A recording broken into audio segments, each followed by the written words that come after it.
6 years with the club, 5 years in, we can't defend. So we got to regroup. I say it every time, but we're not going to be around here much longer if we don't start defending. And regroup Detroit City has. They come into play tonight against the Michigan Stars hotter than a firecracker right around Independence Day. And tonight they look to continue the momentum as they play host to the Michigan Stars from historic Keyworth Stadium. And we got it next.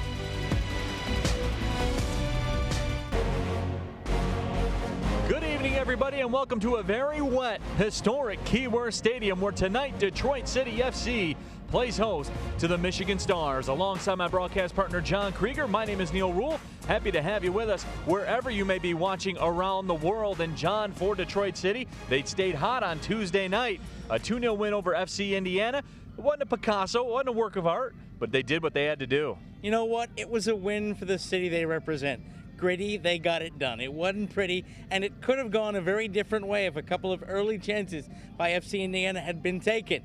But City prevailed. They got the clean sheet, they got the 3 points, and they got the 7th win on the spin. Now it's another big test for them tonight at Keyworth. And as we check the current table and take a look what that win did for Detroit City FC, vaulted them into second place. So, John, you know what that sets the table for here tonight. 3 points tonight against the Stars, and for the night anyway, you're in first place. And you know what? That makes people think. You're taking a look at AFC Ann Arbor and Lansing United. They know how hot City have been, and sometimes the old adage in football is points on the table are better than matches in hand. Once you put those points up, you make everyone else chase you, and it changes the dynamic of another big NPSL clash this weekend. Absolutely, and as we take a look at the matches going on around the weekend, and look, John, all eyes are going to be on what's going on in Ann Arbor and Lansing after this match here tonight. The entire league will be taking notice what's happening in A Squared. Absolutely. You love the way the second half schedule is shaping up, and really for City, the best scenario, if we're being honest, 3 points against the Stars tonight, and then have AFC Ann Arbor and Lansing draw and both drop points tomorrow. That would set up a great opportunity for City to really put a stamp on things when they welcome in AFC Ann Arbor 1 week tonight here in Hamtramck. Speaking of draws, these two teams here tonight played to a 2-all draw back in May in Berkeley. And when you look at how things shook out in that match, Detroit City FC came out strong, had a 2-0 lead, but a goal in the 90th minute, and the Michigan Stars were able to escape with a draw. You know what, though? This is a different City team, and Ben Pierman used that draw as kind of the catalyst for what was the launching pad into first the match at AFC Ann Arbor that didn't go City's way, but then the match against Glentoran that really turned around their season. He's constantly reminded them to never be complacent. And this City lineup looking a little bit different. The 4-3-3 working very well for Ben Pierman's club, and they're playing as a unit. You can take a look at the fact that they were pegged back, but for me, that's a long time ago, and City is a much better squad. The Stars should be ready for that. Let's take a look at the starting 11 here tonight. And John, all eyes as we take a look at the graphic on the screen. To me, anyway, they point to Tyrone Mundy and Sean Lawson. The dynamic duo is back here on a Friday night. Sure, and the third part of that attacking trio in the 4-3-3 is Roddy Green. Green will be up there on the box, but really his job tonight is going to be to find Mundy and Lawson. And those two dovetail very well. They're able to create space. They're able to give their passers and the players providing them service spaces to hit. They've done very well. I expect no different, even against the Stars team that's primed to try and spoil the party here in Hamtramck. We expect the liquid sunshine to continue here into the evening, and we will have all the action for you coming up next. It's the Stars and Detroit City FC, and we got it for you.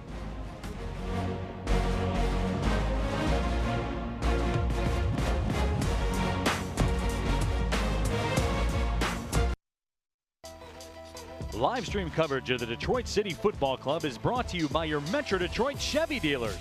Visit ChevyDetroit.com and see why Chevy drives the Motor City.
Welcome back to historic Keyworth Stadium as the rain continues to fall, but it doesn't bother those guys in the Northern Guard. Pound for pound, the best sports supporters in all of the city of Detroit. Neil Rule, John Krieger back with you. And John, as you take a look at the elements of rain's been falling now for the better part of an hour and a half.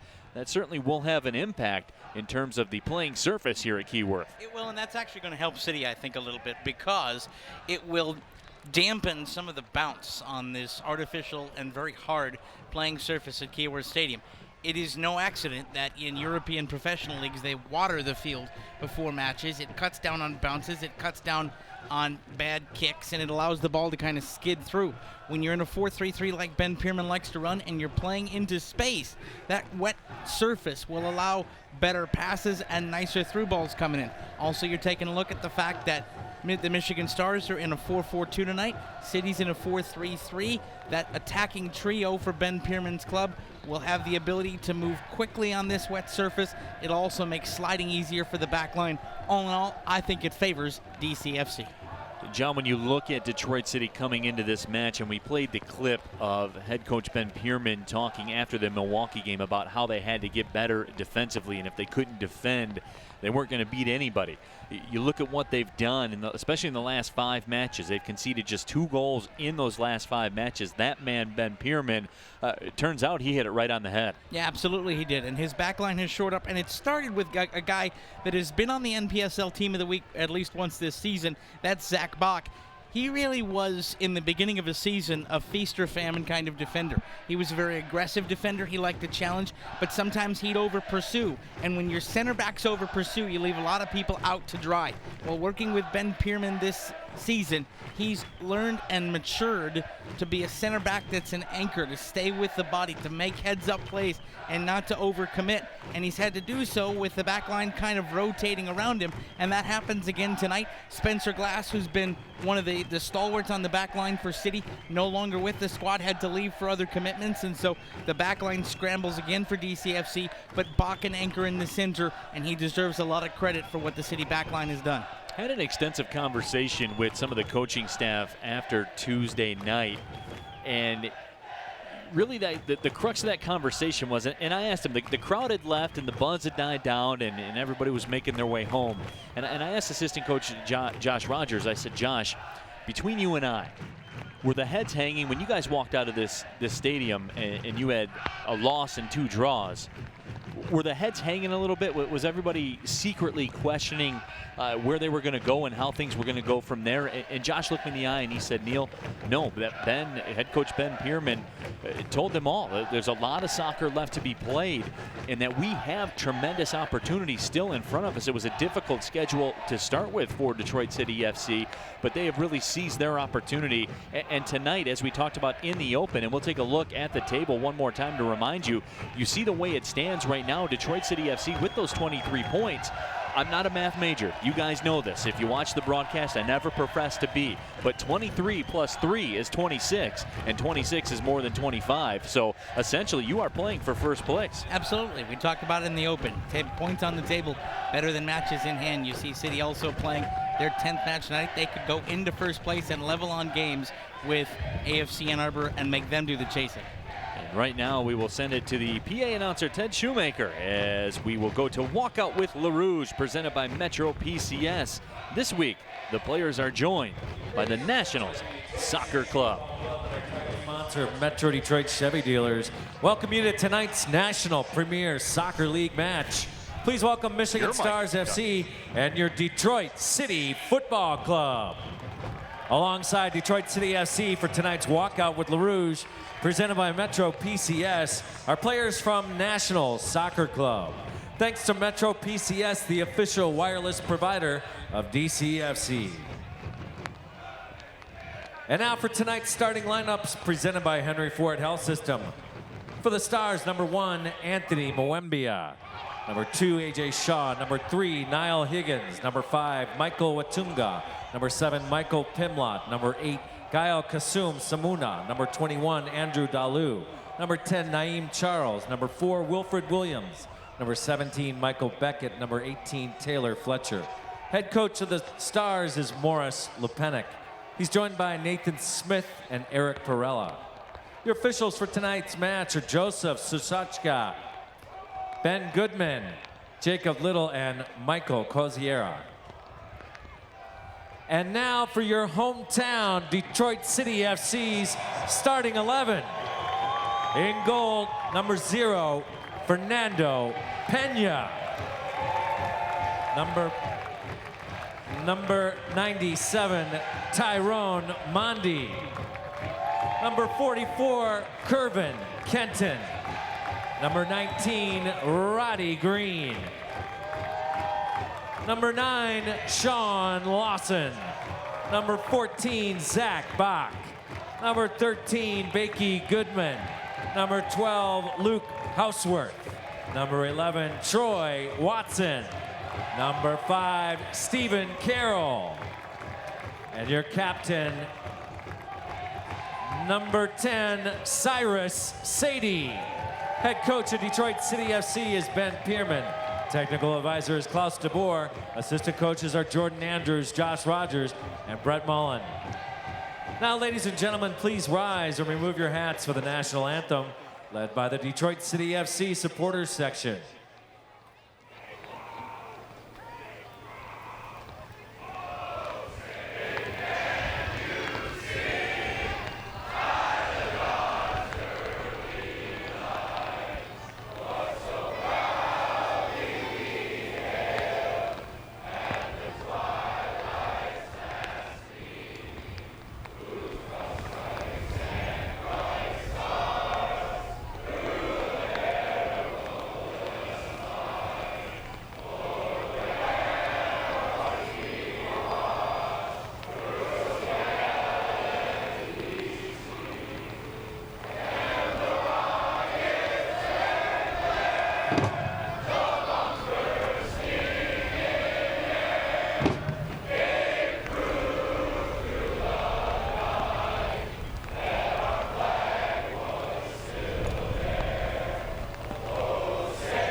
Let's take a look at the weather report brought to you by the Wheelhouse. Wheelhouse weather report, 71 degrees, but there is rain falling all around Keyworth Stadium. As you see, it's been raining for the better part of an hour.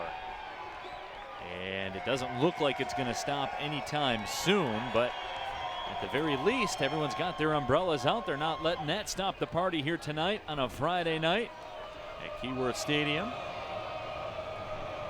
We are ready to roll as well. The Michigan Stars, as you see, in the red kits with the white and black trim. And Detroit City FC in the Rouge get-ups, as is tradition on the home side, as everybody poses for the starting 11 pictures. And we are just moments away from the opening kick. You know what's interesting, Neil, is the second straight match where the away side hasn't really done its best to comply with kit changes. This irks you, doesn't it? It does, because here's the thing. There was an email with a dress list this afternoon that said the Stars had black kits, and they're out here in red tonight. And so, you know, I realize you should be able to find your own teammates, but it's incumbent upon the away side to change their kits. Berkeley is not as long of a commute as it is down to Lafayette, Indiana, and it does change the game a little bit, because if you're picking up your head in midfield and trying to feed a long ball through, the difference at 30, 40 yards between a maroon kit and a red kit at a glimpse is a little tougher. And so, you know, I realize it's semi-pro soccer. I realize we're in the 4th tier, but I know these clubs have multiple kits, and I'm confused as to why they're wearing red tonight. I know it gets your dander going, partner. I know that is for sure. One man that is dander up in terms of scoring goals is that man that you just saw on the screen, number 9, Sean Lawson, the former Golden Grizzly, has been on a tear as of late. We're ready to go for the opening kickoff. It's brought to you by Chemical Bank. So the Stars will have the possession to start the first 15 minutes of play. It's brought to you by Henry Ford Health System, the official sports medicine provider of DCFC, and we are underway. Already the pitch a little heavy, and a nice job to step in there by Watson to make the interception. That's a way to start for City, get the possession going. Troy Watson getting the start here tonight. It's been a long time steady presence for this Detroit City FC side. Had a couple of assists last year during his matches for LaRouge, an early throw-in for Troy Watson. Played his college soccer at Saginaw Valley State. The Northern Guard with a rainbow smoke set-off to celebrate the end of Pride Month and a successful Pride Raiser campaign. The supporters initiative we told you about last match to donate to LGBT causes.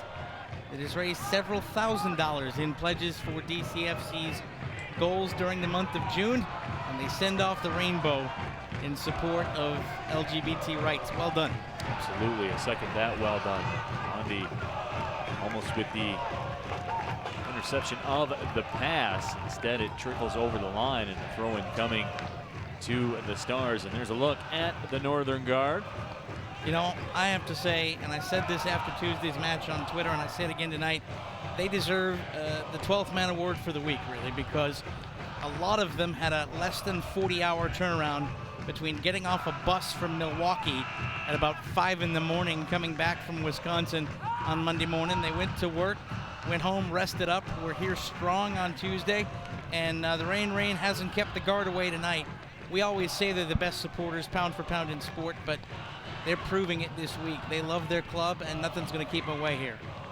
You get a look at the head coach for the Stars, Morris Lupinik, also the director of coaching for Vardar of the U.S. Soccer Developmental Academy.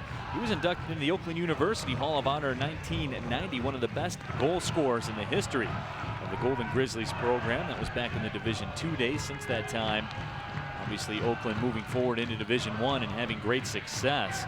And we'd be remiss if, speaking of Oakland, you talk about what Mitch Hildebrandt did for FC Cincinnati in front of a nationwide audience just a few nights ago, and their win over the Chicago Fire really was an incredible performance by Mitch Hildebrandt. Penalty shootout win, and also it sets up a great quarterfinal tie. Miami FC, the non-David Beckham variety, and FC Cincinnati. So you've got two clubs from the lower divisions playing each other in a quarterfinal, which means you're going to have a lower league club in the semifinals of the Lamar Hunt U.S. Open Cup. It's infused a little bit of excitement back into that competition that has been kind of dismissed by some of the upper level clubs in the U.S. for a while. Absolutely, it was certainly a jolt of energy for the U.S. Open Cup. As Watson touches it through the middle. There's Cyrus Sadie getting his first extended time with the ball here today. He has a goal and an assist this year. The straw that stirs the drink, as I like to say, for Detroit City FC. Positives already for City. They've only got 3 in midfield, but Roddy Green is doing a yeoman's job coming back. He's being that 4th man for City right now, trying to go against the 4-4-2 for Michigan Stars. And Michigan Stars will want to, they're going to trust in their 2 front men. They're going to try to clog things up in midfield and then attack and provide service, but City hasn't let them do that. There have been a couple of forays into City territory, but nothing really dangerous. And the back line and the midfield 3 for Ben Pierman's club doing a nice job early. Liam Charles was the target of that pass, and here comes a counter. Tyrone Mundy up the left side with a head of steam. Mundy stepping into a pair of defenders, and that ball is played over the line. But I was talking about Liam Charles for the Stars. He scored the last 3 goals. In the last 4 games, the Michigan Stars have had 3 goals, and Liam Charles has gotten them all. So he's been a one-man wrecking crew in terms of offensive production for the Stars. And in there, Monday going in, Mighty Mouse up against 3 tall trees on the back line. Tyrone, I know he likes to have a nose for a goal and attack. I would have liked to have seen him turn the body and hold it up there and wait for some help to come. Look at Zach Bach that far forward, your center back for City. Forward to the center line, trying to set something up. Ben Pierman with a very high line right now, trusting his center back pair. And Michigan Stars front two are tracking back in their own right defensively. That allows that center back pair with no one to mark to creep further and further forward. The further your back line comes forward, the further your midfield can come forward. Gives you a lot of options. John, is that essentially just taking what you're given? If you're Detroit City FC, it's free real estate, right? It is. You know what? Listen, it's the same thing if you wanted to link it to quote-unquote American sports. It's the same thing as a base runner not being held on at first base. If no one's going to hold you on, you're going to take a bigger and bigger lead. That's all this center back pair is doing. If you're going to track back and give us the space, we're still going to play off you, but we're going to come forward and compress things and allow our guys to try to find a window to get some service in on goal. There's Wilford Williams turning for the Stars. Long pass sent ahead. Michael Beckett the target. Beckett trying to track it down in the corner. Unable to keep it in play. So Wilford Williams with a nice long ball sent up. And that was his shot across the bow. If you're going to come that far forward, let's see how speedy you are to get back, Zach Bach. They put the Route 1 ball in over the top, sent a speedy guy to chase after it, and Bach got there first and set up shop. He turned the touchline and the byline into a defender and ended up getting the turnover in possession. So now the shot's been fired to see how speedy the center backs are.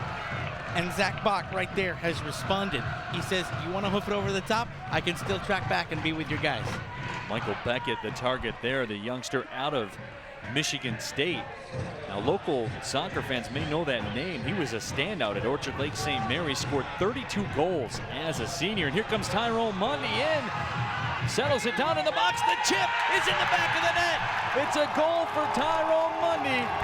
1-0 Detroit City. Here he comes to save the day. Mighty Mouse on the chip. A beautiful chip. He got a little bit of a benefit from the Michigan Stars defender falling down. But the beautiful long ball in, and watch the center back or the left back having trouble tracking the ball in the air. He turns himself around. The turf monster gets it. Tyrone Mundy sees the keeper out, knows he has one touch before the center back comes over and closes him down, and he doesn't miss. Well done. What integrity there by Tyrone Mundy, too. Off the bounce, chipping that one over top and in. You know, Tyrone Mundy staying hot. You talk about on the bounce. That's where the wet pitch tonight helps Tyrone Mundy. On a dry day here at Keyworth, ball that's bounces up high yep. and at his chest level.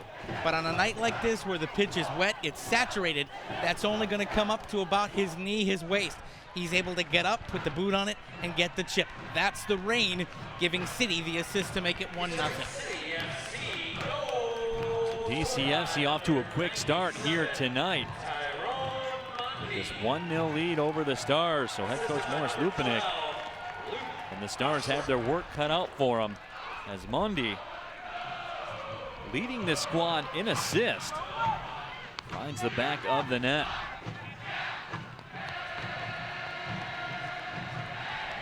Throw-in coming now for Detroit City. So John, I know the rage around the soccer world is the quote-unquote hex standings. So here you go. If you're looking at the live hex right now, Detroit City FC in first place in the league. Yeah, the live table shows City on top, and I guarantee you somewhere tonight, Lansing United fans and AFC Ann Arbor fans are watching and waiting. The 7th minute goal from Tyrone Mundy gives City the lead and puts them into... There's Roddy Green now in the box with a dangerous situation. Green tried to cross it, and Anthony Mwembia, the very solid goalkeeper for the Stars, goes down to the ground to scoop it up. Mwembia, a very talented player out of Bowling Green State University, was in the top 20 in the country in goals against and save percentage last year. Had a shutout against Ohio State. He can play, but he's up against it here tonight. He absolutely is. It's worth noting, by the way, City scored in the 7th minute tonight. They did score early in Berkeley. The big key, they want to go out and jump on the Stars early tonight, get a 1 or 2 goal lead, but then you've got to do something different than what you did at the beginning of the season. You need to be more resolute in the back line, and it's going to be on City's shoulders to keep that formation nice and tight. So far after the goal, they're keeping the pressure on. The most dangerous time in football is when you've just scored a goal. The defense can kind of switch off. You're on that kind of adrenaline high. So far, City have kept the clamps down very well. And they are back into their formation and keeping the Stars off the ball. Dale Samuna with the play. Bakey Goodman was challenging him. Now the ball played back to the keeper. Wembia turns and fires it over midfield. Cyrus Sadie to settle it down. Watson to the middle. Osworth. Goodman. Goodman turns around. That's a heck of a turn by Baker Goodman to send it out to the wing. Could have gone up the middle where there was a lot of danger. It could have gone up the middle where there was a lot of danger. Instead, he turned it to the side. That ball served in, and Roddy Green with a misfire on the left foot. Tried to take that off the volley. Well, he saw Tyron Mondi do it. He said, anything you can do, I can do better. Now it's time for our Better Made fun fact. This 7-match league win streak is not DCFC's longest streak in club history. Back in 2013, Le Rouge went undefeated in the entire regular season with a mark of 11-0-1. City fell that year to the Erie Admirals in the regional finals, but indeed, certainly a regular season for the record books. This City run, though, I think, with respect to that undefeated team, which should always be lauded, the way this City team started the season and the resilience we've seen since, I would put it right up there with that undefeated season in terms of things to be proud of and great City clubs, because this City team corrected itself and bought into what Ben Pierman was selling, and we've seen they have reaped what they've sown in the middle of this 7-match win streak. Detroit City with the early 1-0 lead. And as always during the broadcast here tonight, we'll take your tweets with the hashtag WatchCity and the usual caveats apply. I'm a big fan of tweets from airplanes, as that ball served up over the top of the bar. But if you claim you're tweeting from an airplane, we need a picture as proof.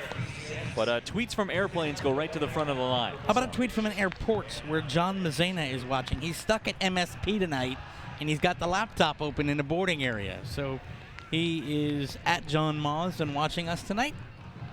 He's not at 30,000 feet, but he's about to be. And a big hello to all the Detroit City FC fans in Washington, D.C., as always, at the Ivy and Coney.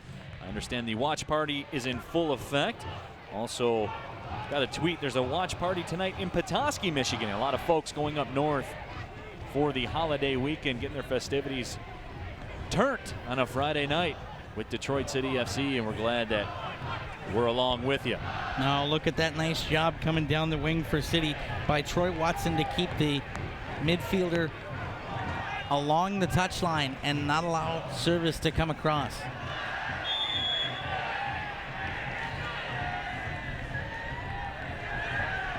Beautiful job by City to disrupt what Stars are clearly trying to do, which is move the ball in toward the middle of the field and then reverse field to force the keeper, Fernandinho Pena, to respect both sides of the pitch. And City's midfielders doing a nice job of forcing them wide and then closing them down. Fernando Pena had a legendary performance on Tuesday night against FC Indiana with his PK stop as well, and we talked about that man, Fernando Pena, a lot that night. The transfer, played his college soccer at Coastal Carolina, transferred from Akron, was the top goalkeeping prospect in all the nation out of high school. Played in the U17 championships for CONCACAF back in 2011, allowed 2 goals in almost 300 minutes, so he's proven it at the highest levels of the game, what he's capable of. And they got him a keeper's kit. He was in the makeshift keeper's kit on Tuesday night. They got him in the green this evening. You come out and get the shutout in your first action, you get to call the color of the kit you rock. You know what the thing is, Neil, and what we saw, aside from kit colors, is that he commanded his area very well. A couple of key punches, a couple of low saves toward the post early that other keepers might not have made. Had the sense to get down near the post and make those saves. And the PK save was great, partially because he was around and moving, but he stayed legal because all the bouncing that he did to get in the PK taker's head was all done behind the goal line, which he's allowed to do. You just can't step off of your line. And so he was able to move around and disrupt things. And in the end, the penalty, not very well taken, and a very good save to keep it at the time 1-0 City before Spencer Glass's strike on the volley put, as my partner would say, the cakes well and truly on the griddle. Here comes Wilford Williams trying to step through. Becky Goodman gets back to touch it away. Cyrus Sadie hip checked off the possession by Michael Pimlott. And the Stars will settle it down. Williams again. Chipped up towards the box, and Fernando Pena up off the line. He was more than prepared to handle that.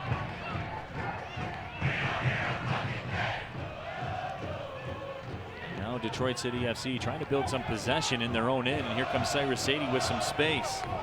Roddy Green up on the right side with him. Sadie taken down from That's got to behind. be a card. And the Out official. you come, call him back, pull out the yellow, and put him in the book. Oh my.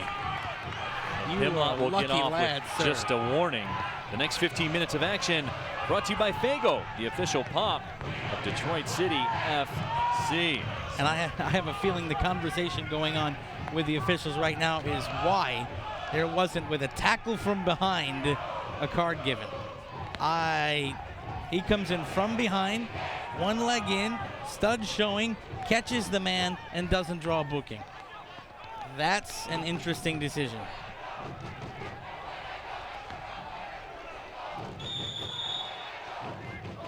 That's, well, sometimes you just got to play knowing that the center referee's job is to make the decision, and you have to live with it. And a corner goes to City. Let's see what they can do with it.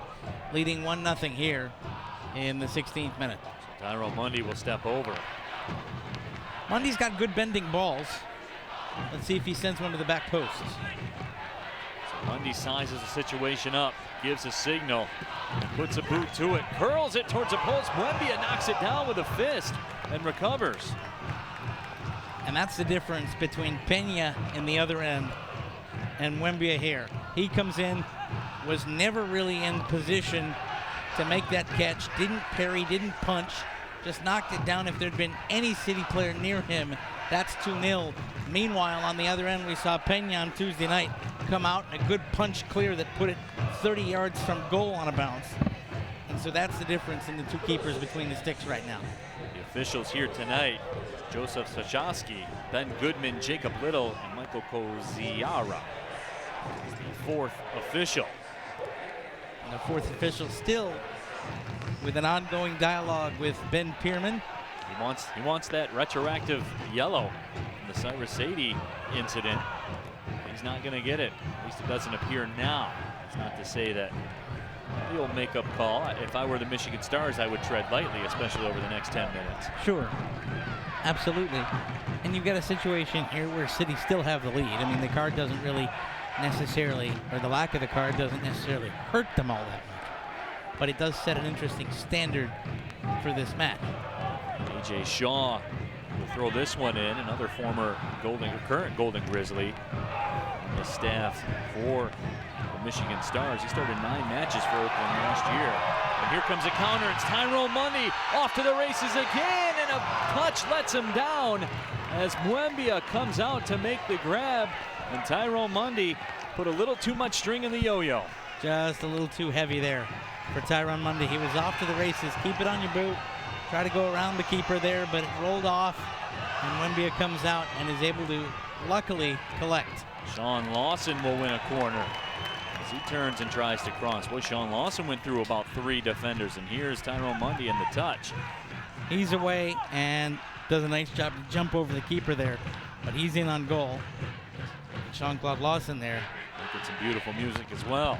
Yeah, nice deflection off the defender. Really didn't have the attempt on goal. That was never going to be a true scoring threat, but he did well to play it off the defender and out for the corner. Mundy with the service again. Good high arcing corner kick, and that ball's headed over the top of the bar. Buendia will have the goal kick, but again, another dangerous opportunity for Detroit City FC. And John, they really have had the better of it this first 19 minutes and change. They have, and it's because their front 6, the 3 in midfield and the 3 up front, are faster and more technically sound than the Stars back line right now. The Stars back line struggles with their pace. They struggle with their passing. They've struggled with their positioning. And City playing the better technical game right now. There's Naeem Charles. He's scored the last 3 goals for the Stars team over the last 4 matches, so the throw-in coming.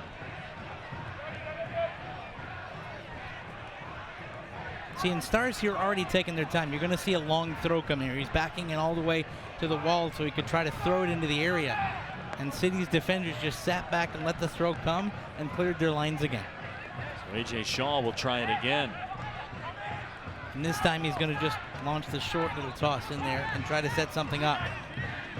And then, when you've already been closed down by the City back line, you get it in there, and the Stars player has it with a lane, and Naeem Charles just scuffs his lines, and it's an easy collection for Pena. So Detroit City now with the possession. Gives us an opportunity to get you up to date on the Grand Circus player profile. Today's subject is Sean Lawson, the leading scorer for Detroit City with 5 goals, has game-winning goals in 4 matches this year. And you can read the full Grand Circus player profile on DebtCityFC.com. There is the subject of the Grand Circus player profile, Sean Lawson.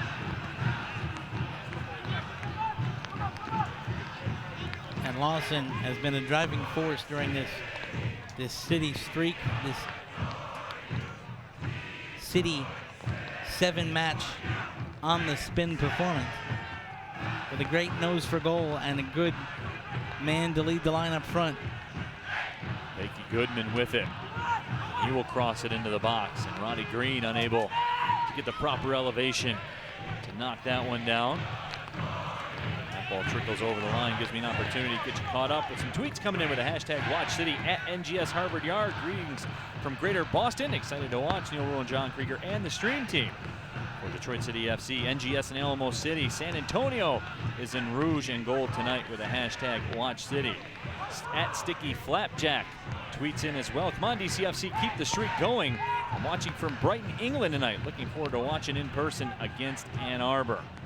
All right, Brighton, new member of the Premier League, Brighton and Hove Albion. So from very near to one of the top flight clubs in all of world football, he's watching one of the best clubs, I think, pound for pound in world football right here. And it's also wedding season, Neil, by the way. We've got one guy, Alex Rodden, at Alex Rodden, who's trying to low-key watch us at a rehearsal dinner. And we've got, I take that back, Alex Rodden is watching from his honeymoon in Portugal. And Brian at Boys in Gold is watching it at a rehearsal dinner. So right now we are interrupting weddings and apparently more appealing on honeymoons. Yeah, absolutely. Wedding rehearsal dinner. I'll tell you what, I remember that when I was going through mine, and you're doing well to watch the soccer match instead. You're doing well. You're not missing anything at the wedding rehearsal anyway. You're going to be there. Like, they're not going to break any new ground. All these guys, let me let you in on a little secret. All these people that are affiliated with your wedding have done hundreds of weddings. They'll tell you where to be. You don't need to worry about it. So just ignore everybody and continue to watch the match.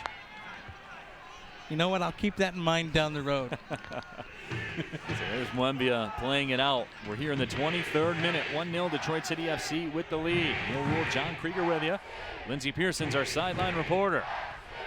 Here from the very damp Keyworth Stadium. The rain has been falling for a while now.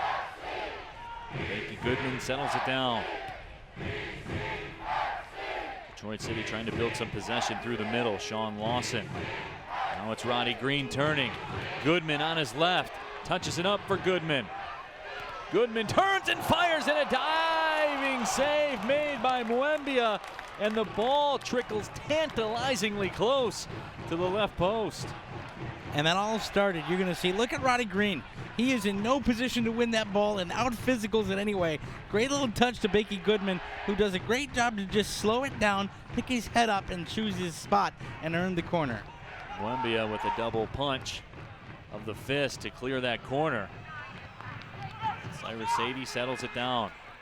Watson, Goodman. Mondi.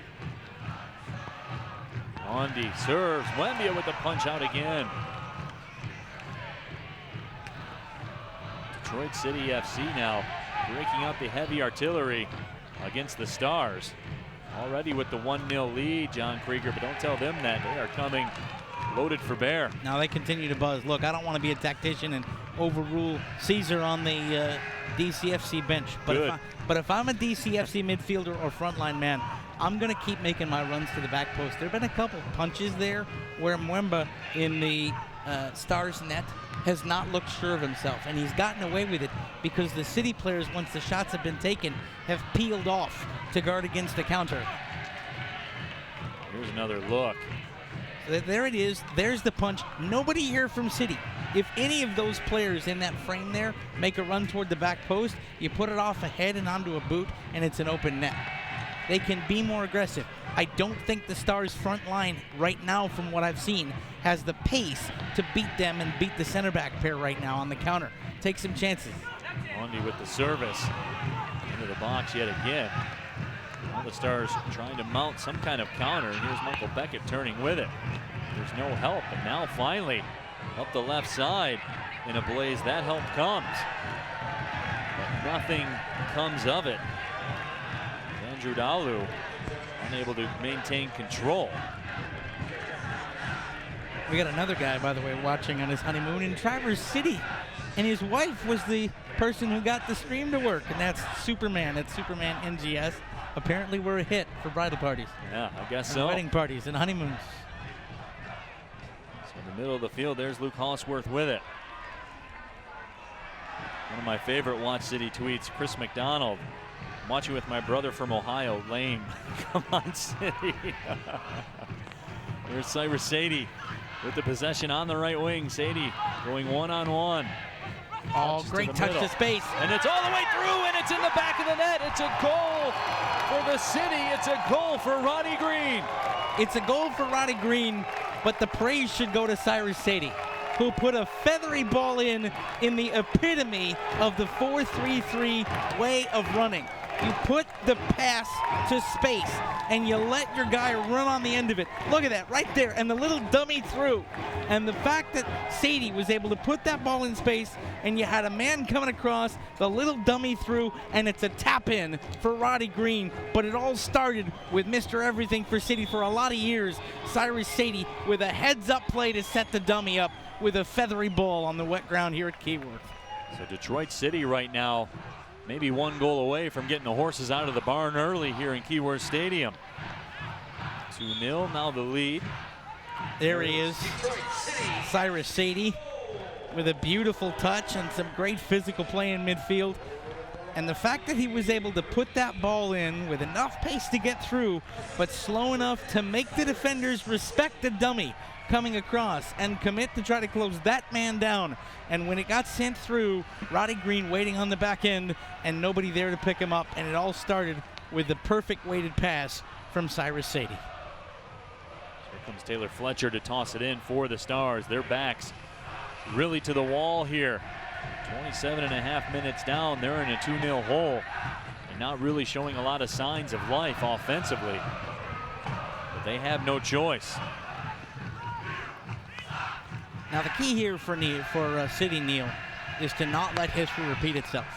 In the early part of the season in Berkeley, they score in the 5th and 30th minutes, and they get pegged back to draw 2-2.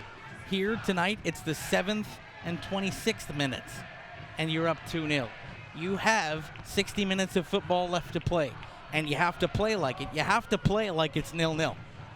You have to put those goals behind you. You have to put it out of their mind, and you have to continue to play the way that you have trained since Tuesday to play.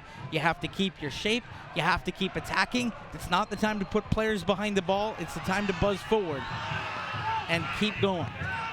Because when they tried to play back and protect things in Berkeley, it cost them a little bit. And that can't happen tonight now that you've won 7 on the spin.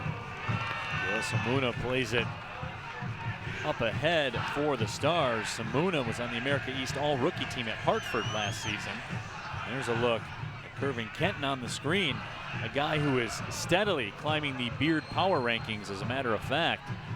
With Josh Rogers not here tonight, I will put him in the #1 position. I have to agree. In the Beard Power Rankings, Kilted Ken holding steady at #2. Josh Rogers, by not showing up, I mean, you lose your spot. He's down to #3. Falls to #3. And here's the thing. I've been on Team Kilted Ken all season. I have a fun just for that man's beard. But his own supporters, fellow Northern Guardsmen, cast votes for Kervin Kenton. And they were taken into consideration. Let me get that straight. They were. Fan votes count. Oh, there's no doubt about that. And Kervin Kenton's beard, I mean, it's so majestic yet angry at the same time. I mean, it's a beard of strength. He kind of beards like he plays, majestic and angry. There's no question about it. So the Stars right now, they need a couple of majestic plays here to try to climb back into this one. Played up in towards midfield. Wilfred Williams knocks it down and receives the back heel. Nice tackle made by Watson. Look at Sadie with a little back pass there to set up Roddy Green, who reverses the field. Oh, that touch has got to be better. If he could have put that over the midfielder's head the other way, City had a great break on. And now a chip from Bakey Goodman to the ball kid, who I think he thought might have been one of his players. But City continuing to buzz. This is already an improvement over the trip to Berkeley earlier this year. The next 15 minutes of play brought to you by Phoenix House, the official building partner of Detroit City FC. And certainly they've done some great work here around historic Keyworth Stadium here in year number 2 of this great facility. Here comes Sean Lawson up the left side. Lawson puts the brakes on. Keeps it on a string. Left-footed blast by Cyrus Sadie. Will go over top of the wall and out of historic Keyworth Stadium. Now the boots giveth and the boots taketh away, and a few minutes ago it was Cyrus Sadie's boot that put that feathery ball through. This time the boot got all hard and sent it in near the trains. But I'll take it because City lead 2-0. One of the unsung heroes right now on the back line, Pena, who is creeping out of his area. I've been watching him as the plays come past the center line into the attacking half of the field for City. He creeps forward to the top of the D, and he, no matter where the ball is, on which side of the pitch, he's tracking back and forth and shouting to his center backs. He's being their extra set of eyes so they can pursue and allow the fullbacks to creep even further forward. A veteran play that doesn't get seen because it's 100 yards away or 80 yards away from where the ball is. But it starts from the back line. Great communication between City's center back pair and Pena right now, that it's allowing everyone to still come forward and have that confidence that they can track back against the Stars' counters. Cyrus Sadie, during his time at Michigan State, a one-time Big Ten Offensive Player of the Week. Very fine career for the Spartans. He's been, really, as I said, the straw that stirs the drink here for Detroit City for a long time. Got some more tweets coming in with the hashtag Watch City. Our old friend David Saban from Philadelphia says Neil Rule's dropping truth bombs about these rehearsal running fools with a hashtag Watch City. And David Saban on Twitter, he has been a bit prophetic as of late. Not pathetic, prophetic, in that he has called for Detroit City goals over the last couple of weeks, and they have delivered. I would say right now, David, save it. And if it's needed, bust it out tonight, but hopefully Detroit City can hold on, and we won't need your superpowers involved here tonight. Look at how quickly City's on the ball. Man on side and a good long ball. Columbia way up off the line, and the offside flag was up anyway. Sonny Does Sports tweets at us, says was supposed to be at Keyworth tonight, but issues prevented that. At least I have hashtag Watch City. Come on, boys. So we certainly appreciate everybody tweeting at us. Allie Switzer's watching in Mobile, Alabama. She says, is it a watch party for watching on 2 different computers? Yes, Allie, that is a watch party. And it doubles our streaming numbers. And it doubles our streaming numbers, exactly. That's 2 unique users. Yeah, that comes in handy at contract time. Appreciate that. So 2-0 the score here in the 34th minute. Neil Rule, John Krieger with you. Lindsey Pearson's our sideline reporter. Happy to have you with us. Extra special hello to everyone watching on the FoxSportsDetroit.com stream. One ball chipped up towards the box. Boy, Fernando Pena up off his line like a cat. He saw that play, John, before it even started. Yeah, and that's what happens. We were talking about the fact that he's out near the top of his area when the ball's in the attacking half. This is a guy who never takes his head out of the game. Another keeper that he plays like, that has kind of taken the Premier League by storm a little bit. Hugo Lloris of Tottenham Hotspur, kind of that aggressive keeper, claims his area well and always has his head in the game. And Pena, unafraid to come out and claim his area, and also a team leader. Lloris wears the armband for Spurs, but Pena doesn't wear the armband for City, but he's playing with veteran experience and playing like a captain on the back line tonight. Well, it's simple. I mean, he's a big-time player. It's really easy when you boil it down. You look at the resume. A little phrase I like to say, check the resume. And you check Pena's resume. Again, involved in the CONCACAF U17 championships. Gave up just 2 goals in 300 minutes there. Was an All-MAC performer at Akron. Was first team All-MAC as a freshman at Akron. You can stop right there. You know this guy can play. Well, I could have stopped with CONCACAF. Right. Anytime you are selected to represent your country on a confederation level, you have the goods. Right. You know, if you're talking even at the U17 level, that's saying you can play. You're setting up a 22-man squad for CONCACAF championships. You can take 3 keepers, and this guy was one of them. And that tells me all I need to know. And again, he's creeping out from his area, staying in, and now as soon as the Michigan Stars take possession, he's already back and moving. And look at City in midfield to win that ball. Hausworth doggedly fighting and earns the free kick despite being behind the ball because he never gave up on the play. That is great play in midfield, to never give up on the fact that you lost possession. Hausworth up there here today battling along the midfield. Long ball served in by Watson. Mwembia makes the diving stop. Hausworth plays his college soccer at the University of Washington, played over 1,500 minutes at right back on that UW defense that allowed a half a goal a game. So again, there's no substitute for talent, John. I know people like to talk about hard work and stuff like that, which is true, but I'll take talent. And you know what the thing is? He was a late addition to the City squad. He came in because he knew he could come in here and be a part of something special. Fans were, of course, sad to see Spencer Glass go, but they've seen an addition like Hausworth come in and really contribute on the ball. And so that's what being a club like City is. Even when you have to lose some guys, you brought in some talent from all around the country that want to come in here and want to be a part of this, that want to play for the Northern Guard, that want to play for the City Crest, because this is why they got into the game. And that's why you see players like Hausworth put on the Rouge and Gold. Ronnie Green with that header opportunity. Ball bounces off to Mwembia. But John, we've really seen Detroit City here keep the foot on the gas to a very large degree, even after taking that 2-0 lead. Yeah, I was impressed immediately. You take a look at the 2 center backs, Carroll and Bach.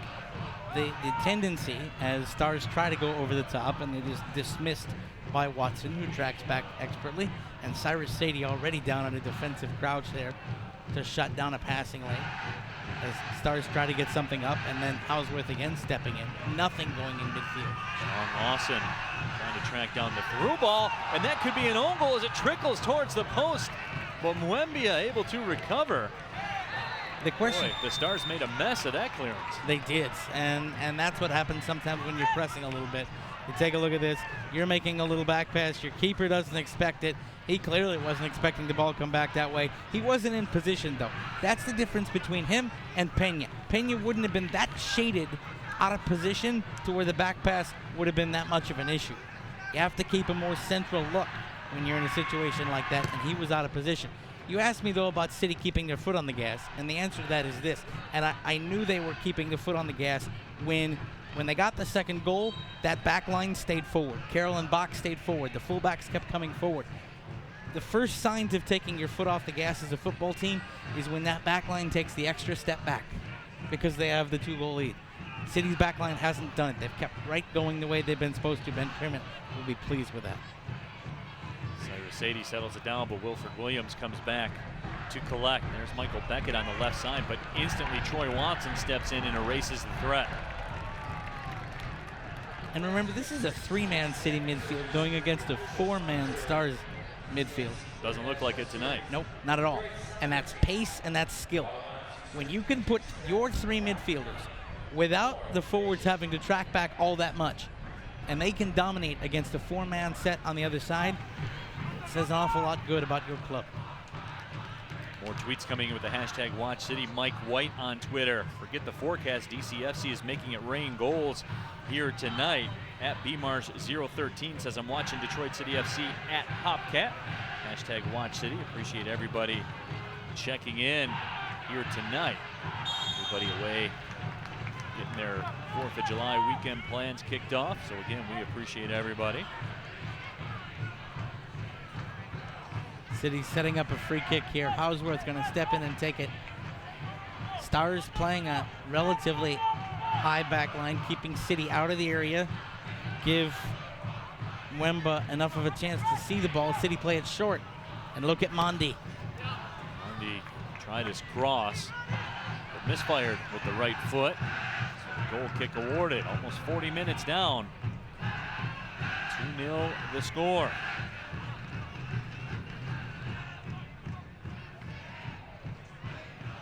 Now Mwemba will survey the scene and send it up. Stars looking for anything right now. They have been hard pressed to test Fernando Pena. To be honest, John, in this 40 minutes, I can't remember a time where he has been tested. I can't either. Maybe one shot on target if the statisticians are being generous. Maybe. You know what? There was one scuffed shot, I think by number 10, Naim Charles, who had a shooting lane and scuffed his line. And there is the shots on goal, and that is one shot on target. Only the scuffed shot by Naim Charles, and I want to say the 16th or 17th minute. And that's the only real test that Stars have been able to put on things. They've tried the long ball route to try to burn City's back line. Nothing doing. Just hasn't been there here tonight. Zach Bach, again, mixing up with Wilford Williams, and Pena will come off the line, and there's just nothing there. Did you see some frustration on the face of Naim Charles? Charles plays his college soccer at LIU Brooklyn, the native of Trinidad and Tobago. Scored a lot of big goals for the Stars this year. Rescued a lot of results. The Stars team with a mark of 1 win, 3 losses, and 5 draws. Charles has saved a couple of those on his own. Of course, Detroit City 7-1-2. They are playing for first place atop the table here tonight. They get the 3 points. They will be guaranteed in first place for at least 24 hours. Of course, then all eyes will shift to what's going on in Ann Arbor tomorrow. Lansing United and Ann Arbor will mix it up. It's always nice, John, when your hay is in the barn and you can just flip on a stream or fire up Twitter and keep up with what's going on, and you don't have any real involvement in it. You can just kind of sit back and watch. Sure, and it's really, as long as City get the 3 points tonight, as Mondi, great ball to Roddy Green. Watch this. Green sends it across. Sean Lawson able to track it down and settle it down. Lawson will attack from the left side. Sadie. Back to Lawson. Mondi rotates all the way around. Now he's on the left side of the field. Goodman to Lawson, touches it to Sadie. Almost some beautiful music there for Detroit City. They're trying the silky passes tonight. Right. They've got the less bouncy turf here thanks to the wet conditions, trying to feather that through. And in the end, coming over to spare some blushes is the man wearing number 5, Michael Watungo. City sits here, and we were talking about City going back and getting the points here and getting into first place. As long as City get the 3 points, it's a win-win-win situation. If AFC Ann Arbor wins, you've gotten 3 points, and the team that is your only other real competition for the second playoff spot drops 3. That's a major boost. If they both draw, that's the best of both. If they draw, it's the best of both worlds, because the team that's now chasing you will draw level, and you'll have a match in hand coming into that match with AFC Ann Arbor tomorrow, or rather next week. And if Lansing United wins, yes, it tightens things up, but it allows City to stay in first place, which gives them the edge with AFC Ann Arbor coming to Keyworth. So as long as City do the business tonight and get their 3 points, they can watch and pick and choose which outcome they'd like to see. For me, I want the draw. Well, absolutely. That's what you want all the time, right? You want to win your matches. Every other draw in the entire league every other match in the entire league be a draw. That's the dream scenario. Sure. Every week. Absolutely, because you win, you pick up 3. A draw means there are 4 points being dropped between the two teams. A win for either side means there are only 3 points being dropped. One team's dropping 3 points. So, at this point, do the business and back the draw at Holloway Field. Here's Fernando Pena getting the action restarted. Detroit City right now very deliberate as we move into the 45th minute. And they have things in hand as of right now with the 2-0 lead, but anybody will tell you 2-0 is one of the most dangerous leads in any game, whether hockey, soccer, what have you. It absolutely is, but City isn't playing like a team up 2-0 right now. They're playing like a team that's tied 0-0 and wants to go out and get the next goal and put this thing away. And that's what they didn't have in Berkeley, and it's the difference they have tonight. When we go into the team talk, I think, we were here Tuesday night. Ben Pierman was less than pleased when talking with Lindsey Pearson. Caesar will have to be a little happier heading into the dressing room tonight, you'd think. Well, coaches, managers, they're never happy, truly happy till it's over and you have the dub. But I would agree. I would think you'll see a much more pleasant Ben Pierman here today. There's a pleasant ball by Cyrus Sadie to Watson. Watson, the cross is played out and a corner kick awarded to Detroit City here as we are in stoppage time. So now the chances are that Stars are not going to have the chance to counter on you in stoppage time. Stoppage time in the first half usually shorter. Bomb forward. Don't be afraid to take runs toward the post. Defenders on both posts so you can creep in and crowd the area against a keeper that doesn't necessarily handle things all that well. Short corner though, and we do it again. All right, no, that'll go out the other way. The ball fooled me there for a minute, but City keep possession. Mondy will settle it down. Maybe time for another service or two into the box. Goodman with the give and go. Mondy tracks it down. Mondy unable to settle it down and get the cross in towards the cage. So I'd imagine this would probably eat up a good portion of the time that is left. The official puts the whistle in his mouth and checks the watch. So that's usually the telltale sign that when Mwembia puts the boot to this, we will hear the whistle. And there you go. 45 minutes down. Tremendous first half of action for the guys in Rouge. Early goal by Tyrone Mundy. Roderick Green tacked on a second one. And it's a 2-0 City lead here at the half. And John, really, if you're Detroit City, this was a textbook first half in that you're exactly where you want to be. Absolutely. You played the way you want to play. You control possession. You have the 2 goals. But more than just controlling possession, you limited and erased any and all opportunities that Michigan Stars have had. They've had 1 shot on target. It wasn't even close. It was an easy collection. I am not the fleetest of foot. I could have made that save on the scuff shot by Charles.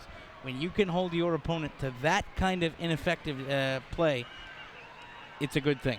And we'll send it down to our sideline reporter, Lindsey Pearson, standing by with the head coach, Ben Pierman. Lindsey. Thanks, Neil. Coach, you weren't happy with your team's performance on Tuesday in the first half.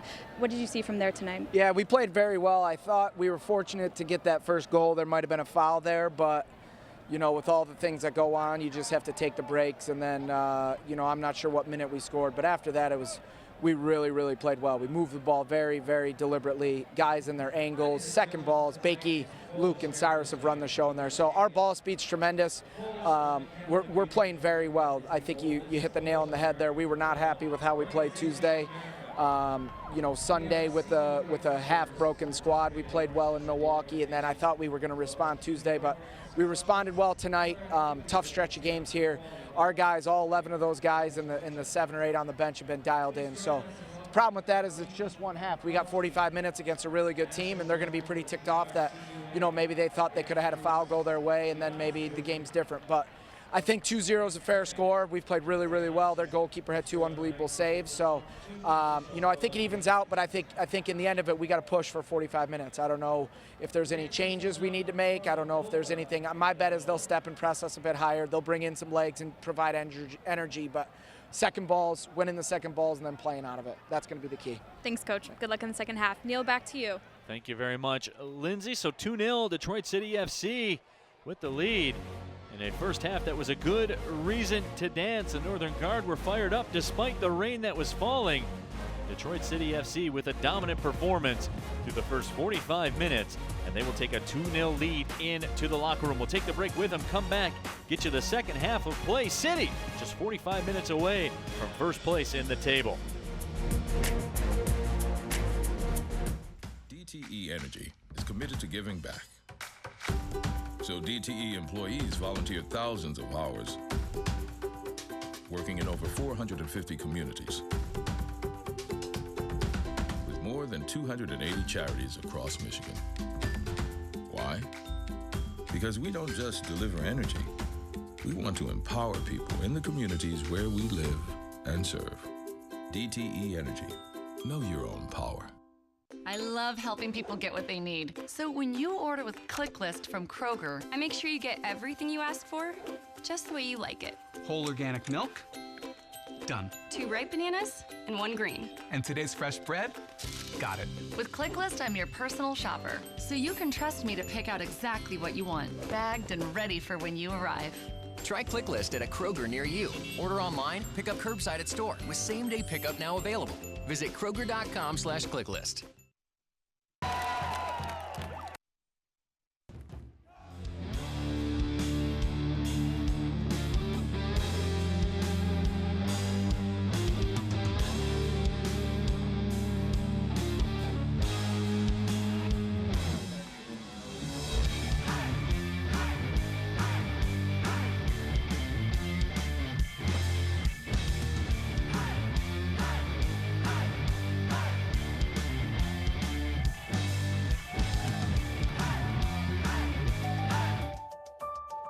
I want to blend my business education and athletic skills and open my own fitness center.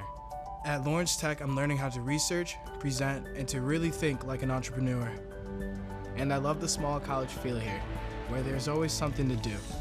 We have men's and women's intercollegiate sports and dozens of student organizations.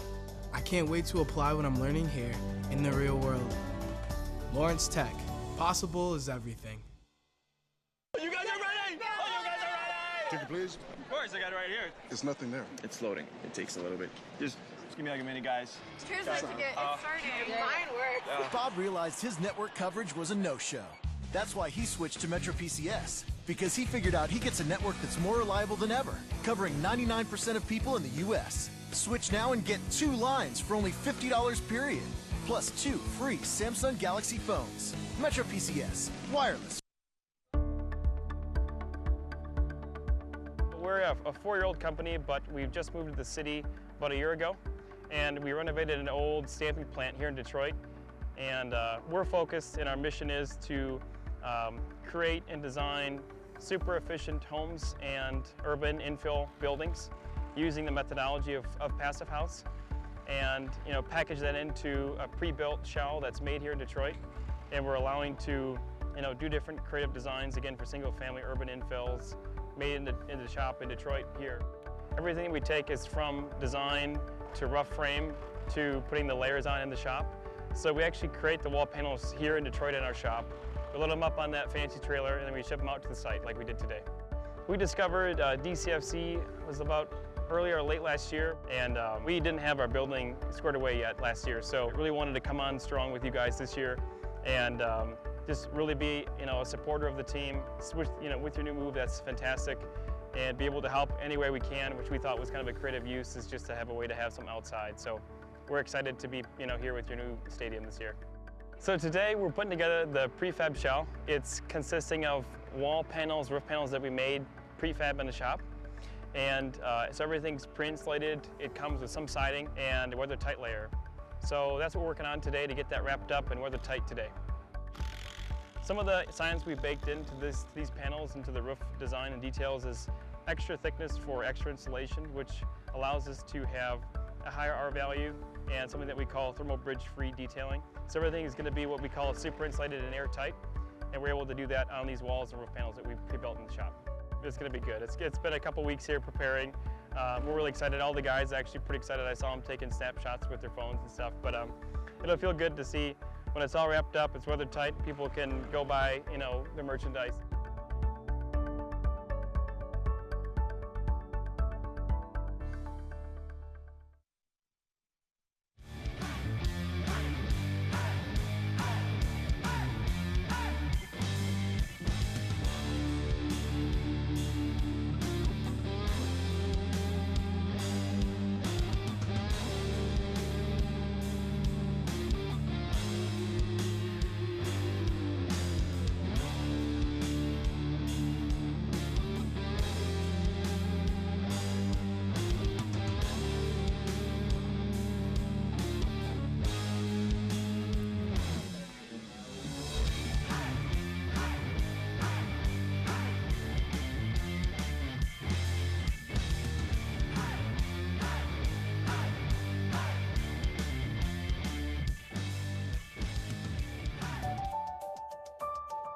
My passion is architecture.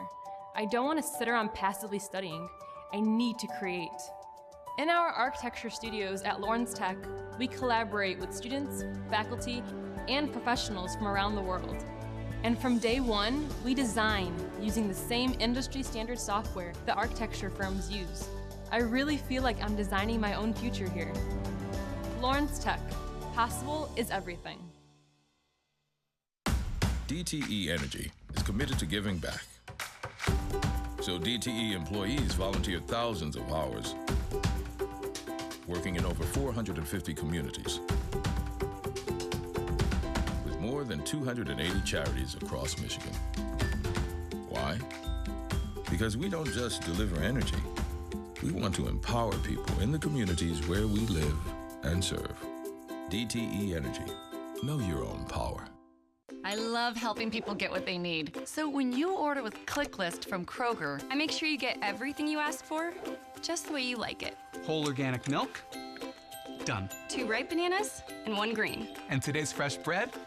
Got it. With ClickList, I'm your personal shopper, so you can trust me to pick out exactly what you want, bagged and ready for when you arrive. Try ClickList at a Kroger near you. Order online, pick up curbside at store with same-day pickup now available. Visit Kroger.com/ClickList.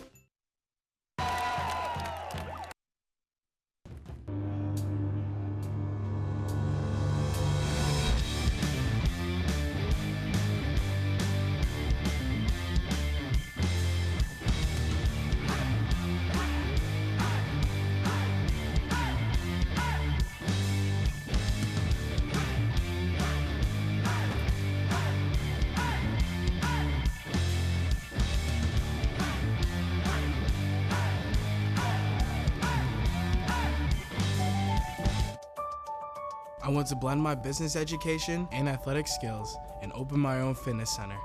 At Lawrence Tech, I'm learning how to research, present, and to really think like an entrepreneur. And I love the small college feel here, where there's always something to do. We have men's and women's intercollegiate sports and dozens of student organizations. I can't wait to apply what I'm learning here in the real world. Lawrence Tech. Possible is everything. You guys are ready? You guys are ready? Ticket, please. Of course, I got it right here. There's nothing there. It's loading. It takes a little bit. Just give me like a minute, guys. Here's my ticket. It's starting. Mine works. Bob realized his network coverage was a no-show. That's why he switched to Metro PCS, because he figured out he gets a network that's more reliable than ever, covering 99% of people in the U.S. Switch now and get 2 lines for only $50 period, plus 2 free Samsung Galaxy phones. Metro PCS, wireless. We're a 4-year-old company, but we've just moved to the city about a year ago, and we renovated an old stamping plant here in Detroit. And we're focused, and our mission is to create and design super efficient homes and urban infill buildings using the methodology of Passive House, and package that into a pre-built shell that's made here in Detroit. And we're allowing to do different creative designs, again, for single-family urban infills made in the shop in Detroit here. Everything we take is from design to rough frame to putting the layers on in the shop. So we actually create the wall panels here in Detroit in our shop. We load them up on that fancy trailer, and then we ship them out to the site like we did today.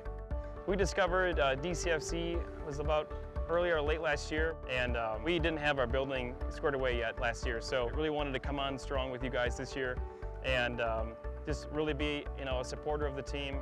With your new move, that's fantastic, and be able to help any way we can, which we thought was kind of a creative use, is just to have a way to have some outside. So we're excited to be here with your new stadium this year. So today we're putting together.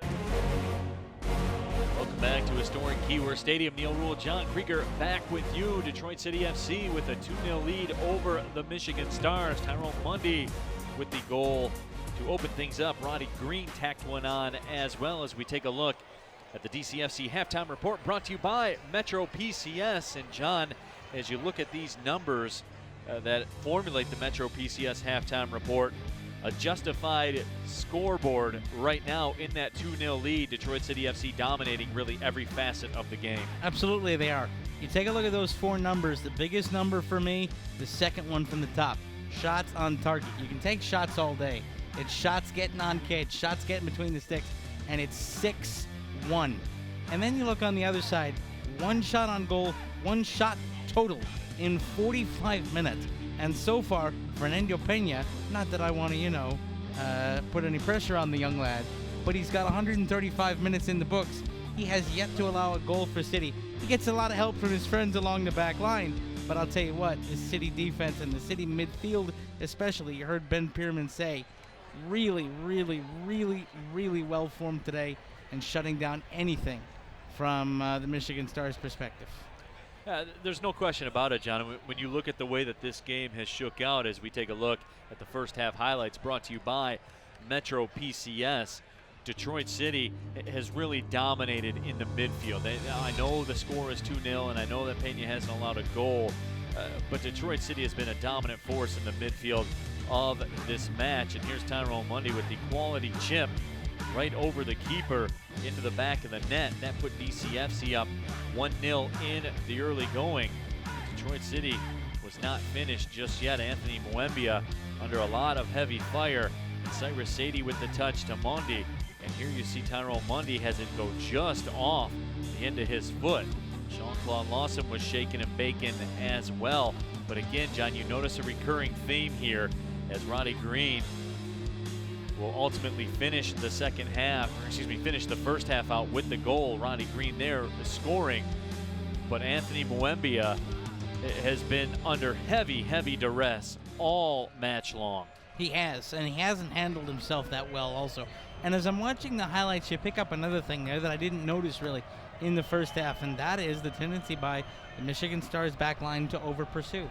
The second City goal, the dummy through worked so well because City knew that the center backs for the Michigan Stars were biting on any time an attacker was going to get their boot on a ball. They closed on the dummy, it squirted through to Green, they scored. On the first goal, a little bit of over-pursuit allowed Mundy to get in space. City can use that, especially with a keeper in Mwemba that has been somewhat less than sure-handed in his own area at trying to handle balls. Next 15 minutes of play are brought to you by Metro PCS, the official wireless provider of Detroit City FC. And an early threat here from LaRouge. And that ball's played high into the air and out towards the sideline. Now the Stars trying to gather the possession and just form some kind of attack, just mount some kind of offensive threat to try to cut into this 2-0 City lead. Stephen Carroll scored 3 goals for Davenport University last year, plays it back. John, we may see a lot of this here in the second half. Boy, Fernando Pena was under some pressure, but didn't look the part at all. Very calm, very collected as he played that ball out. Tyrone Mundy now at midfield. No, nothing that he's seeing right now is phasing him. He's seen a lot better attackers than what he's seeing tonight from Michigan Stars, and he knows how to control his area. And he has just been calm, cool, and collected. And here's the thing. When you're a center back pair, when you're Carroll and when you're Zach Bach, and you know your keeper is that composed. Sadie with the touch on frame. And they have a substitute keeper now for the Stars, Pierce Skinner, who played his college soccer at Cincinnati last year, missed last season with an injury. Was an All-American goalkeeper for the U.S. Soccer Developmental Academy, so Pierce Skinner now to play the second 45. I'll tell you what, that's a good decision by the Stars because their starting keeper tonight, Mwemba, didn't look settled or solid at all in between the sticks. He wasn't communicating with his center back pair, and there were a couple times when he was visibly upset. I think it affected the defensive play. So we'll see how Pierce Skinner does. Now up the right side, Detroit City. Foul will be called. That will go against the Stars. And a yellow card actually will be issued as we take a look at the replay. Who is that? I believe that's Taylor Fletcher that got dinged with that yellow card. That is number 16 for the Stars, Brandon Katona, who will pick up the booking. He looks a rather large lad to go in there and play physically and well and truly earn that booking. So Katona, who played his college soccer at Adrian, was an MIA Offensive Player of the Week last season. Goes in the books. As the Northern Guard begins the chant. Sluggish start to this second half, and that'll be okay with City, as long as their back line doesn't switch off.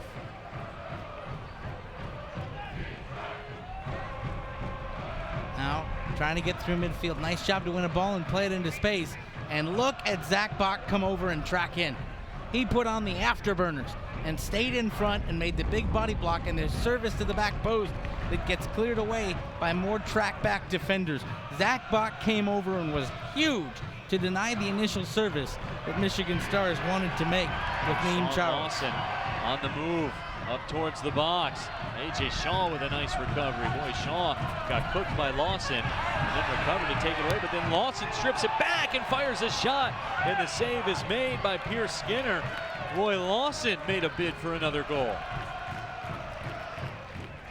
I'll tell you what, Jean-Claude Lawson with a nose for goal. He comes in, and eventually Lawson turns around, delivers across the box. It's cleared out into space, and then the lines are cleared, and City will get the chance to set up from the side. There's Gervin Kenton with it. Kenton had 7 caps for the Costa Rican U20 national team. Los Ticos? The U20 variety, yeah. And that ball will be served up towards the right side. The target was Roddy Green. Instead, it goes out of play. Stars still trying to beat City on the counter and still trying the long ball. City's midfield doing a good job of not allowing that to happen, and the center backs getting back nicely anytime that ball heads into their defensive third. Ben Pierman thought the Stars would try to press a little higher.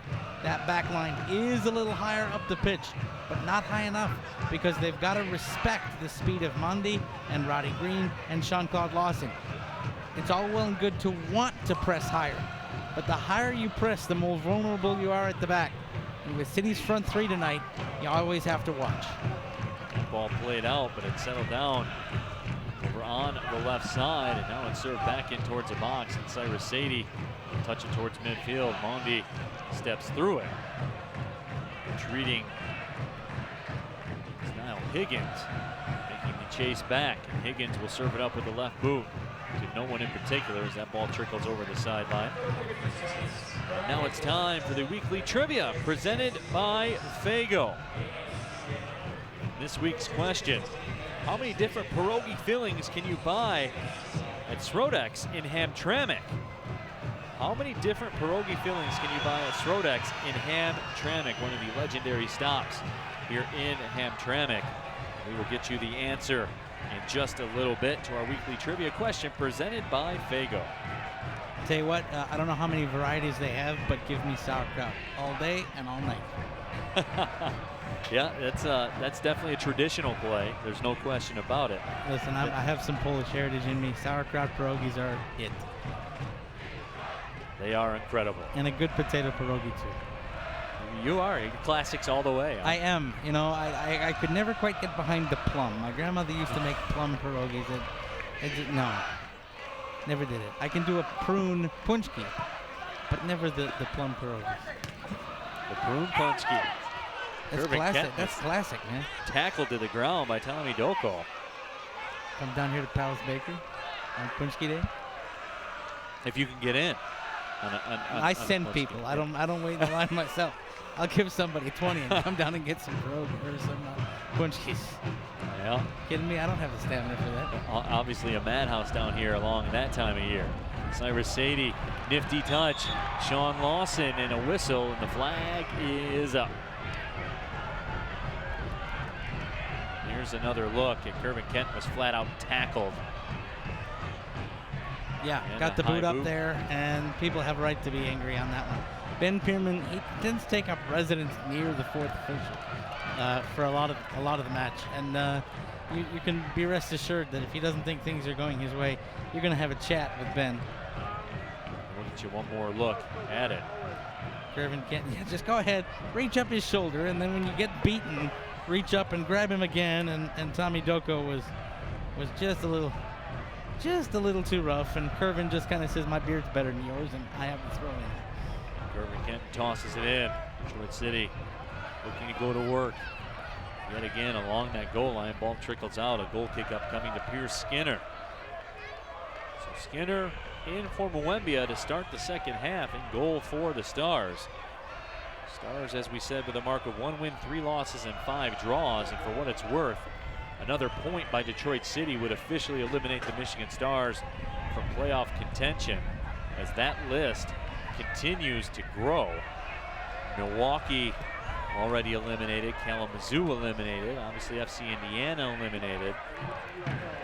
Grand Rapids FC need to get their act together if they want to entertain any notion of the postseason play. They do still have, though, 6 matches to play.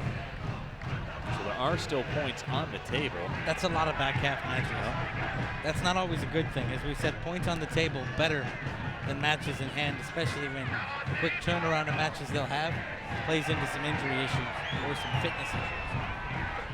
Right, so Grand Rapids FC with a possible 28 points. Of course, Ann Arbor leading the table with 25, Detroit City FC with 23. So would be a wise bet to put all your chips on Grand Rapids FC making the playoffs. It looks to be shaping up to be a 3-horse race for 2 spots between Ann Arbor, Detroit City FC, and Lansing United. And by the way, that doesn't mean at all that the Great Lakes division has been weak. This is a very strong division. We've seen teams at the bottom of the table or in kind of the second pack in the table come in and steal points from teams all season long. It's a tough sled in this division. The fact that you have the 3 sides in Lansing United, in Detroit City FC, and in AFC Ann Arbor that are so far ahead, some people would just look at the table and say, oh, it's just a runaway. You know, those 3 are really battling it out, and it really matters what they do against each other. No, listen. We've seen draws. We saw Lansing United lose to Kalamazoo FC. You know, we've seen then Grand Rapids FC go in there as well and steal points off Lansing United. And so it's a tough division no matter what the table says. You've got sides that are fighting very hard. And Sean Lawson stepping through, right-footed blast is just wide of the right post. But again, just a turn and burn by Sean Lawson. And he buzzes the tower to the right side. Yeah, that's, you know what, and that's a screen shot too. If that bends anywhere near the post, it's 3-0 with not a whole lot to say for Pierce Skinner. Getting back to the whole playoff discussion, and again referencing that conversation I had with Josh Rogers after the game on Tuesday night. He said, look, you never know what you're going to get here due to player obligations. And sometimes seasons end early for guys and they have to report back to their college teams or what have you, match overload. A couple of guys playing for multiple squads, maybe here in the MPSL, maybe also in the PDL.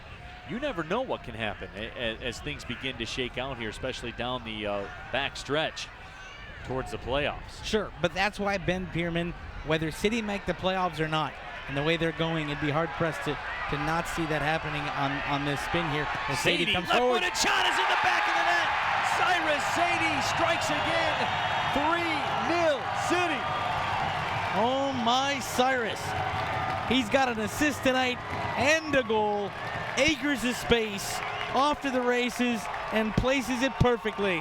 No screen, just perfectly placed, low, across the face of the keeper, and into the post, and it's 3-0 City.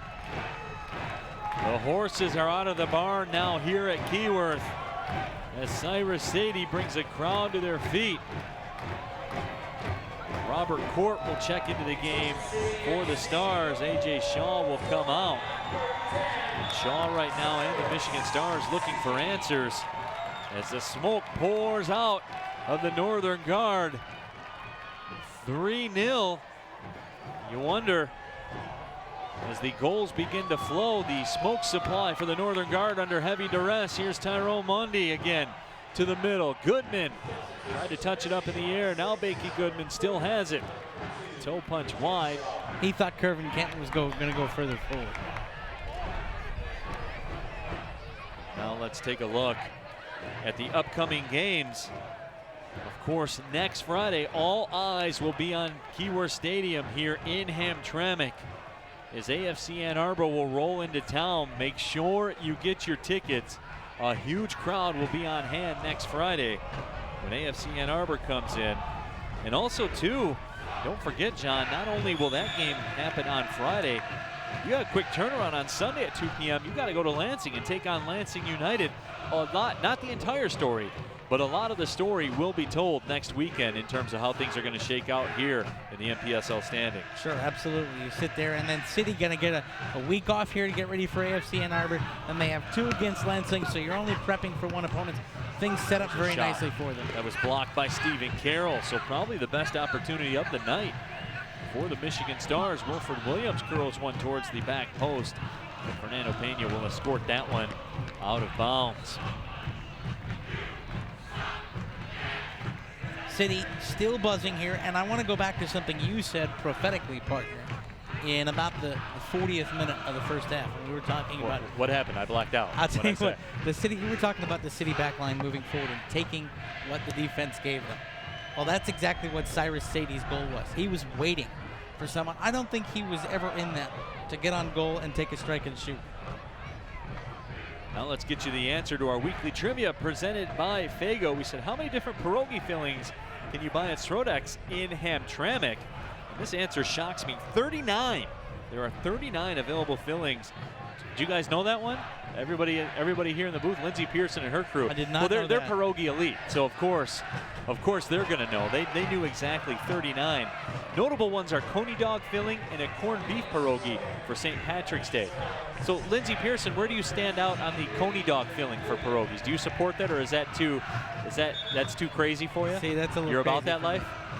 You're about the coney dog pierogi life. Lindsey lives on the edge. I couldn't do that. That's a little too out there. Now, there's also out there in this city coney dog pizzas.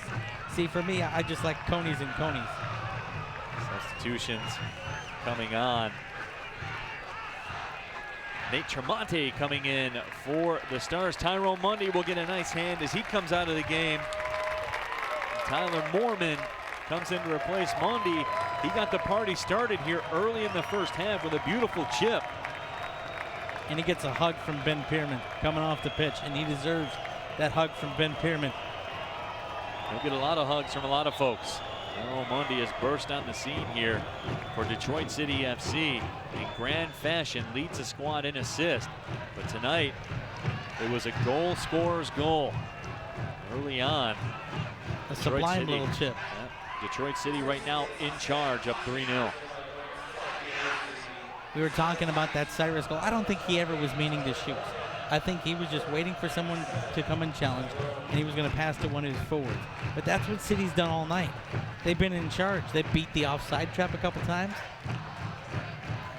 Next 15 minutes of action brought to you by Rip It, the official energy drink of Detroit City FC. But it really, John, that has been the story here tonight. Detroit City has taken what they wanted, whether it be open space, and here comes on the move again. Hawsworth steps in, right-footed shot. Got it back. The save is made, the rebound, and another save made. Cyrus Sadie looked to step in. Hawsworth buzzing. Again, that's a midfielder, a midfield defensive player coming forward. And the Turf Monster helping out again. Hawsworth, his man blows a tire. He takes a lash, and Pierce Skinner does well to keep it from being 4-0. Skinner's been pretty good here in the second half. He's been under some heavy fire. Detroit City FC, and he's not out of the woods yet. Yeah, and that goal that he gave up, don't blame Pierce Skinner. His defense let him down. His midfield didn't challenge Cyrus Sadie. They allowed an open shooting lane, and Cyrus with a great shot. It's tough for a goalkeeper to do. You know, you'd think it's a low ball on the ground. The goalkeeper can just dive down and make it. That was a cut shot across the body, and he would have had to reverse his momentum. That's not Skinner's fault. It's not one of those ones where you say that's one the keeper would like to have back. He was well and truly beaten. So again, Detroit City FC not at rest. They're looking to pile on and really slam the door shut. Here's Bakey Goodman again, just acreage of space, John, for Detroit City to operate at. And look at the little touch pass. Over Kenton tries to go between the legs. Kenton has it taken away. But again, Pervin with the cross. That ball's knocked down. Kenton back at it one more time. And the Stars finally clear their lines, but look at Roddy Green. A little hand fighting there to force the back pass and reset things. Just shut down that attack up the wing and force the back pass back to the keeper. Abby's name tweeting at us with the hashtag Watch City says, "We will sing for you, Cyrus Sadie, with the goal." Hashtag Watch City. NGS Harvard Yard as well. 2014 Black Arrow Award winner Cyrus Sadie scoring the goal. At MKNGS tweeting at us as well. All this pierogi talk and punchki talk has us pregnantly. He wishes Detroit's delivered. Sorry about that. My apologies. I deliver for a small fee. Where are you located? Ball on the outside. I think we've got an injured player. While we have a moment, Neil, just want to send out some thank yous tonight. And I know you echo what I'm about to say. A lot of people praise us for the work that we do on these broadcasts, and we're thankful for all of it.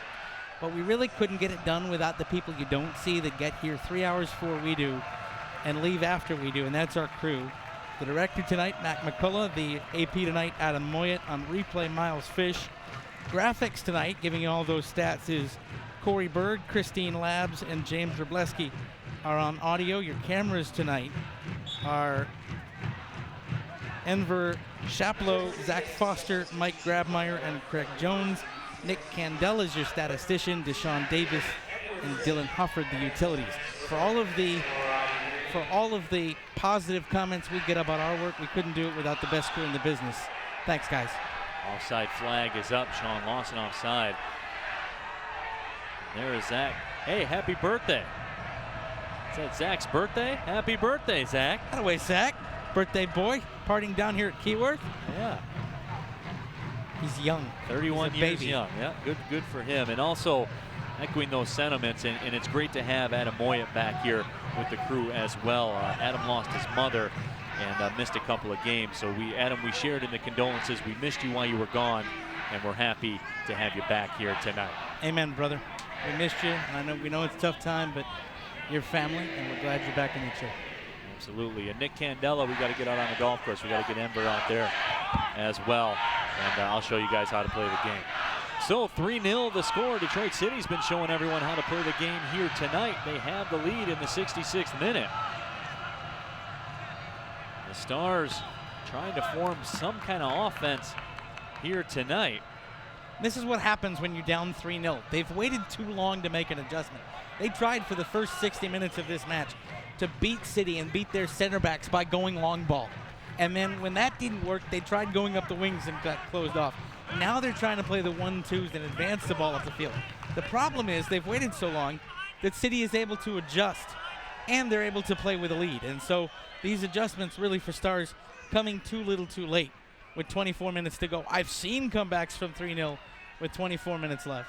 But the way that Detroit City is really closing down anything that we see tonight and adjusting so well with a pace and physical advantage, it's really been nothing at all from Stars. At MKTHX BAI17 tweets with the hashtag Watch City, says, "Cyrus, that was beautiful. The horses indeed are out of the barn." That certainly seems to be the story here tonight, as we will get another substitution for Detroit City. Dave Edwardson checked in at the last opportunity. Now Elijah Rice will come in, replacing Sean Lawson. So you take one of the leading goal scorers in the NPSL play out, and oh, by the way, you're going to send Elijah Rice in. And John, that is the difference. I keep going back to it. When you are this deep, you're always going to have a chance. When your side has this much talent, you take guys off and put guys on that are capable of doing what the guys that just came off did. Sure, absolutely.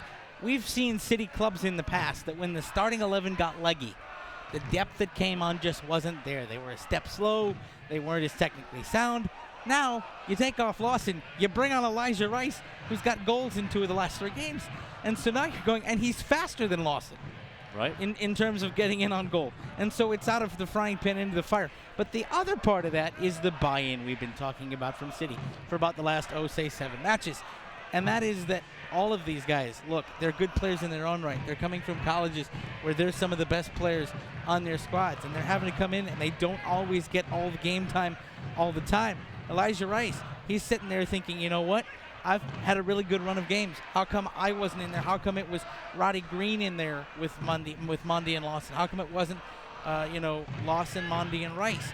He was on the bench. And so he takes that, he comes in, and now he'll be a sub for 22 minutes, and he'll give the pace that Pierman's club needs. And you don't really see the squabbles or the little quibbles that happen when you're fighting for playing time, because this club, this side, has bought into each other and what they're doing as a side, and that's how you can overcome kids leaving and depth and things like that. So throwing for the Stars up the left side. That ball played into the box, but Stephen Carroll easily will collect it. Cleared out of the 18. Wilfred Williams with the header ahead, but again, Detroit City on that back line just shuts down all hope. Cyrus Sadie turns with it. Cyrus Sadie knocked to the turf, and that foul will be called against Alex Afemu. Afemu plays his college soccer for the Oakland Golden Grizzlies, was a 83rd ranked recruit in the country coming into Oakland, started 8 matches for head coach Eric Pogue. You know, I had a chance to talk with Coach Pogue before Oakland's match with Northern Kentucky last year, and talk with him a little bit about his philosophy and what he's doing at Oakland. Soccer fans, you know, if you are a City fan, the City comes in here. Tyler Norman turning with it, and ball's played out, so a corner upcoming. If you are a City fan and you want to see good quality soccer in the fall, when City is unfortunately in hibernation, head yourself up to Rochester, because what Eric Pogue is doing at Oakland University is taking that program and making it one of the better ones in the Horizon League, bringing in players. I think you tweeted last night the hashtag #GoalkeeperU, because he's put some pretty good keepers into some pretty good positions. And they play a really fun brand of soccer to watch. And that's why you see a lot of Golden Grizzlies on this club for Ben Pierman. Right, when you look at what they've done, especially with the goalkeepers, we talked about Mitch Hildebrandt's performance for FC Cincinnati as that corner comes in and it's touched out. Mitch Hildebrandt for FC Cincinnati, certainly you got to think he's knocking on the door for MLS. Steve Clark is an MLS veteran, played a long time in Columbus. He's over in Europe now playing professional. Sean Lewis is another one that's coming up through the system, so certainly no shortage of quality keepers. Now it's time for the attendance, brought to you by Rip It Energy. 4,391 braving the rain here tonight to come out to historic Keyworth Stadium, and we certainly do appreciate it. Attendance, as always, brought to you by Rip It Energy, the official energy drink of Detroit City FC. Let's think about that as we've got an injury there and a City player down. Is that Cyrus down? That is Cyrus Sadie down and receiving attention. So Cyrus Sadie now will limp off, and I would imagine Ben Pierman isn't going to waste much time. No, someone comes out, and we're seeing someone strip out right now. Absolutely, you figured that would be the case. So Cyrus Sadie's evening is done. He has done all the damage he's going to do for tonight. Another DCFC legend, Jeff Atkins, comes in. Atkins played his college soccer at Butler University, scored 3 goals for City last year. He was on the Atlantic 10 All-Rookie team during his time at Butler. Has a goal this year, and local high school fans may remember his time. He was an All-Stater at Utica High School just up the road. Yeah, Jeff Atkins comes in, and you know what?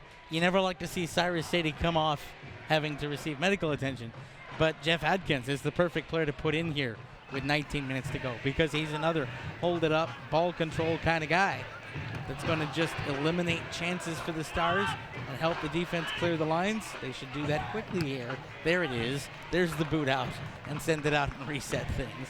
But Jeff Atkins knows how to clamp down a game, and that's the veteran of experience of playing in this league for this team. He knows how to get the win over the finish line.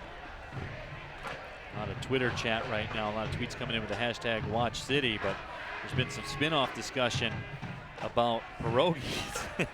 And you knew there would be. Yeah, you knew there would be. So now they're talking about how you can order in bulk from Srodek.com. So keep that in mind, little plug for them.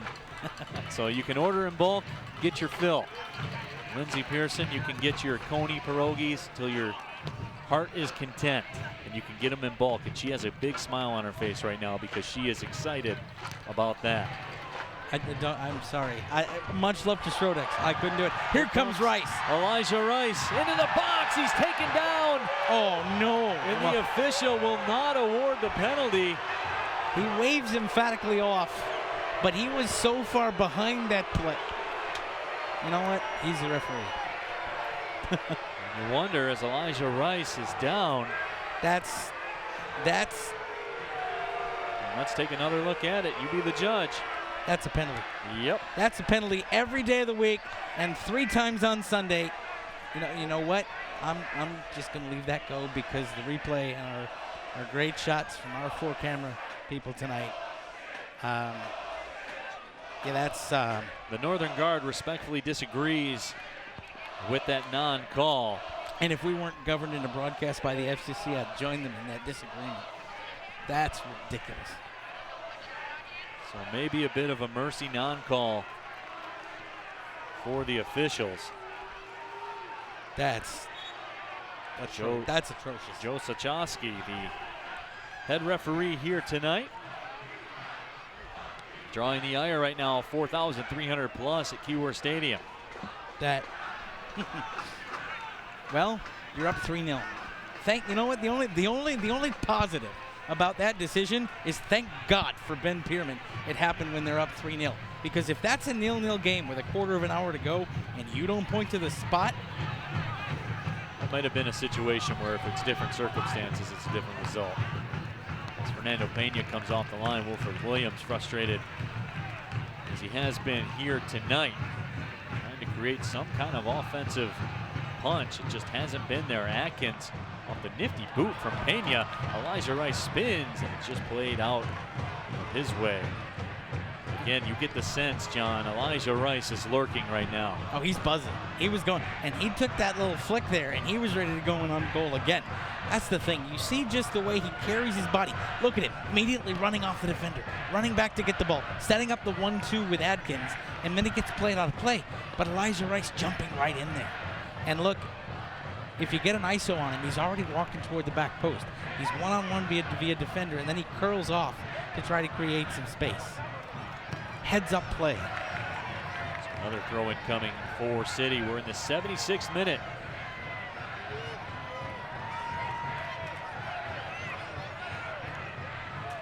And the next 15 minutes of play are sponsored by Strategic Staffing Solutions, sponsors of the S3 Beer Garden here at Keyworth Stadium and the DCFC International Series. 50-50 ball popped up in the air.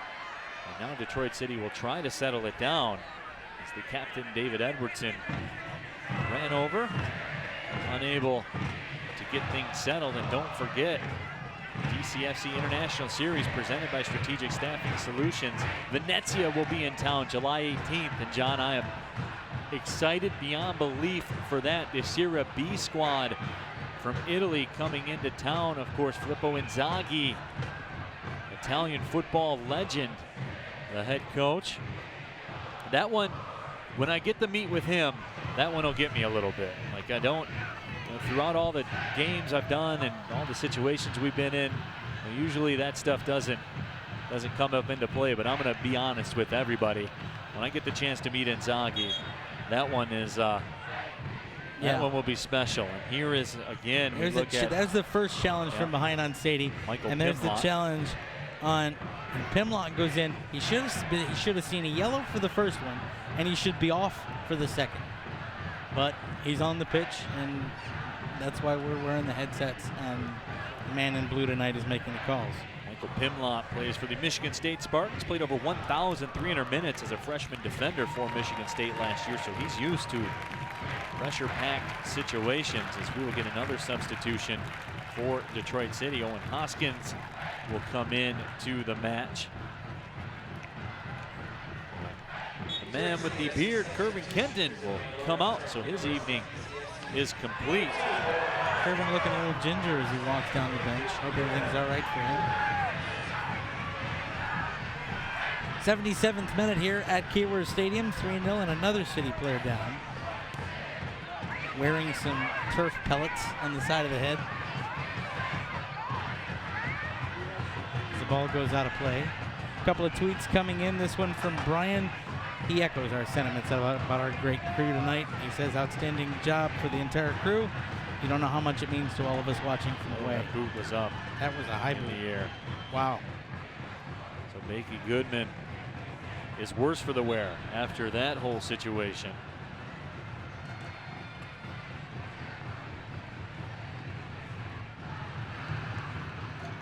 And here's Stars trying to set something up, but it's 1v4. And this is when you know you've beaten a team. When one player's trying to make a run in on goal, and he needs support, and he's looking around, and all he sees, he's in space, and there are 3 maroon kits around him, and nobody in red. So just under 12 minutes remaining in regulation time. Detroit City FC poised to move to the top of the table with 3 points here tonight. And I would ask all the fans viewing the broadcast here tonight, raise your hand if you had Detroit City on the top of the table as we roll into July after they started 0-1-2. Oh, here we go. We got a couple guys squaring up on each other. Now some yellow cards will be issued as it is getting a bit chippy as Stephen Carroll goes into the books. And DCFC's resident enforcer, Owen Hoskins, now on the pitch. Owen can lay out a player or two. We saw that Tuesday night when he meted out some Hamtramck justice. Some Hamtramck justice. Naeem Charles will start the free kick. Charles surveys the scene. Naeem Charles scored the last 3 goals for the Stars, spanning their last 4+ matches. Our referee has to go over and untangle the wall. That ball's headed on towards Pena, but not on frame, as we will take another look at what resulted in a booking. Comes in there, elbows up. That's a shoulder to the chin of a City player. Hoskins gets a shoulder to the chin, and a foul's called for that. We'll take another look at the yellow card as well. And that's a yellow card to Hoskins for that. He got the elbow to the chin, and he picks up the booking. I don't think Hoskins got the yellow card. I thought I saw Carroll. Or was it Carroll that picked up getting the booked with the yellow card? No, it was Hoskins. It wasn't. Okay. So that's the booking. I just can't believe it when I saw it. Okay. Now that ball dangled along the line. Kept in, and there goes the cross. Dave Edwardson will try to run it down, but instead, the Stars now will have the possession. 10 minutes until City tops the table in their 10th match. Now the Northern Guard beginning the celebration a little bit early. But the Stars really have been no threat at any point here tonight. So, of course, there's not reason to suspect Lightning can strike 3 times. Well, you know what? And you never like to say never, but there hasn't been anything that Michigan Stars have done tonight. They started in a 4-4-2. They thought they were going to control midfield. They thought they were going to win this game by beating City on the counter and by clogging the service to the front 3, because the thought is that if you're going with your 4 midfielders against City's 3, that you're going to be able to clog things up and deny passing lanes and force City to drop one of those forward men back to counteract you. And City just went out and beat them and said, that's what you're going to try to do? Fine. We're going to run faster than you. We're going to be more physical than you. We're going to step into passing lanes in front of you, and we're going to go out and win. And that's what they did. So trotting over to take the corner will be Jeff Atkins, and some tweets coming in with the hashtag Watch City. At P. Jank says, my hand is raised, hashtag Watch City. Judging by the social media after that match, there wasn't a lot of hands raised. We'll just say it like that. That may have been the hand raise. Yeah, absolutely. Atkins serves the corner up, and it goes all the way through on frame. That got headed through. Pierce Skinner has to make the grab. My guess is the way it was tracking, it would have gone off the bar, but nice job by Skinner to get up and catch it and control his area. We're just a couple moments away from the 85 minutes. The smoke time for the Northern Guard. Boy, the Michigan Stars have not had a corner kick here today. And that really is indicative of the performance offensively, as we'll get another substitution. Mauricio Castorino will come into the game at the next available opportunity for Detroit City FC. Was a Division II All-American honoree at Fort Hays State. Had 10 goals and 8 assists that year. He was an All-American honoree. Stats coming in from Nick Candela tonight.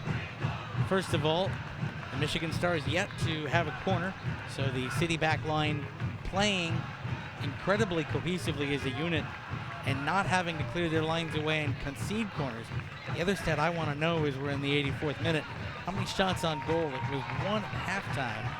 Haven't seen too many more here in the second half.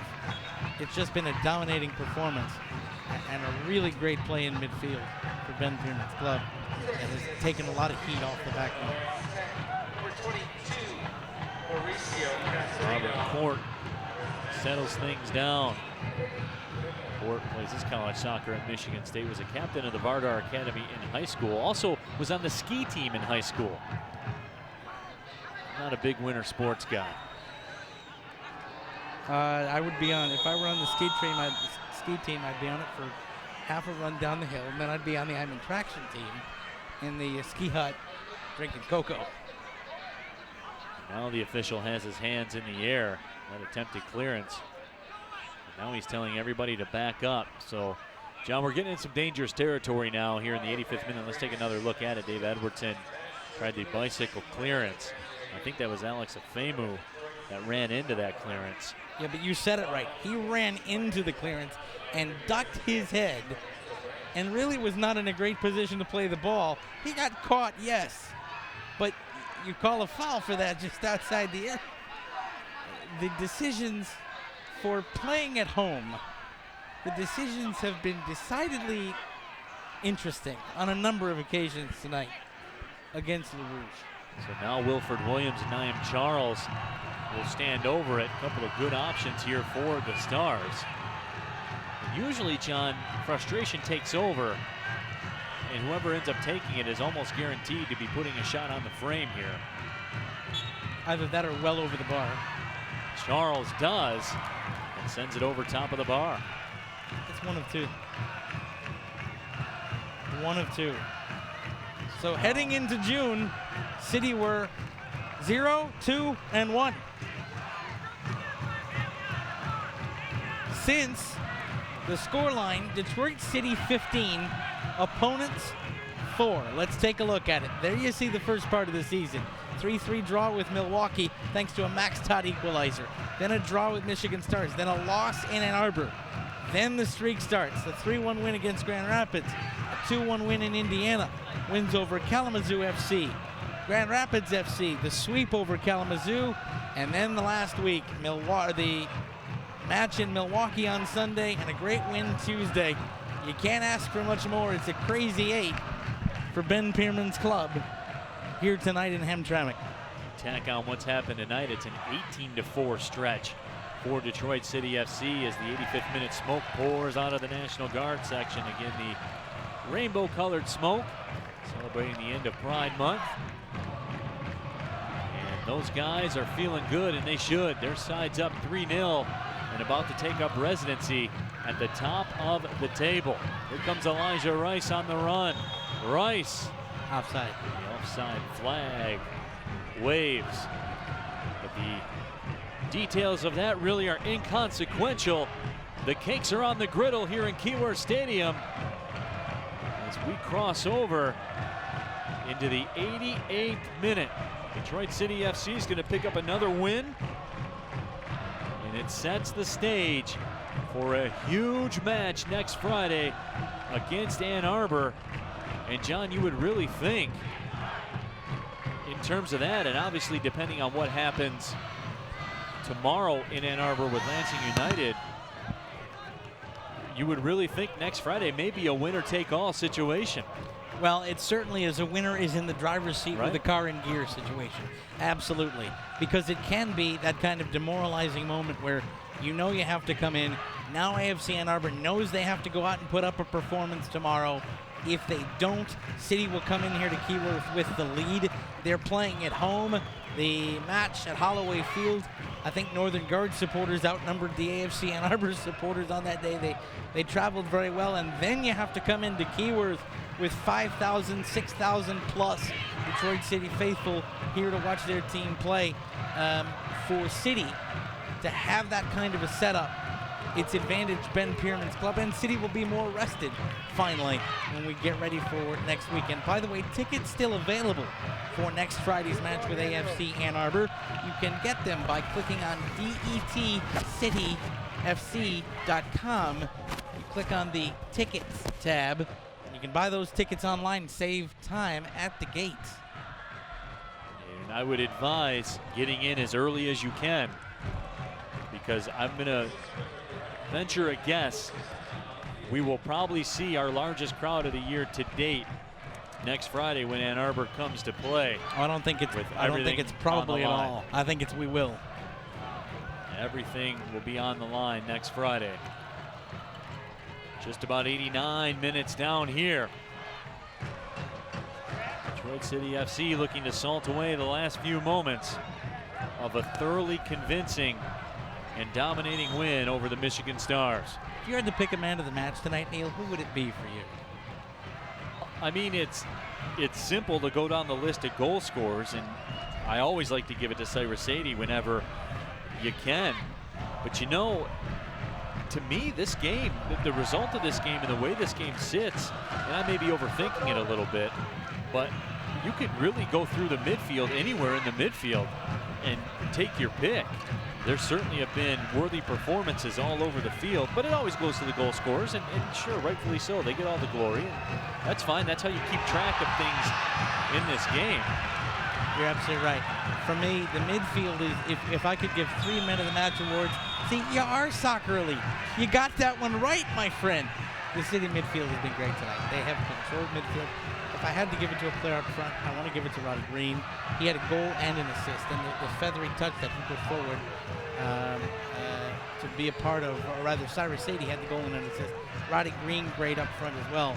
But for me, the goal and an assist and the way he played from midfield, I'd give it to Cyrus Sadie. But that entire City midfield has played so well tonight.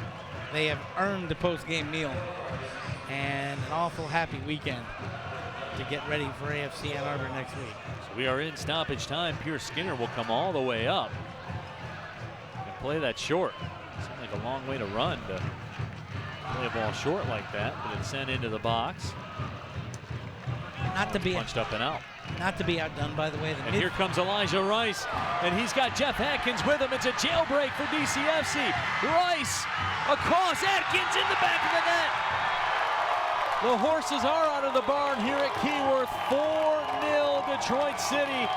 They will be in first place come tomorrow on the table. My word. What a break. You said it about 10 minutes ago.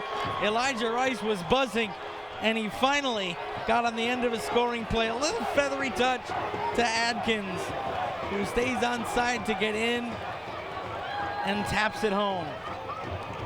If it were boxing, the Stars would throw in the towel right now. Well, Mills Lane would have stopped it. No question. Wow. Now the Stars, here's Wilford Williams, swings it out wide to the right. Hold on a minute, Neil. We're announcing. I didn't see a flag go up, but the scoreboard still reads 3-0. Did they flag that for offside? So we're awaiting official word.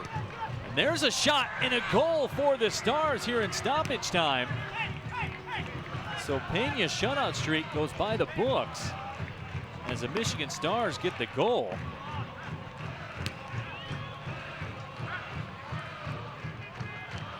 We'll wait Alex for Afemu, I believe, was the one that struck it. And there you see Afemu with the right foot. And he does find the back of the net.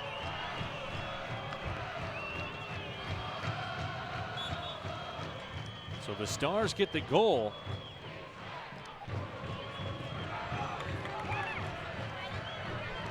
They did. We believe they may have taken that goal off the board for offside. I'll admit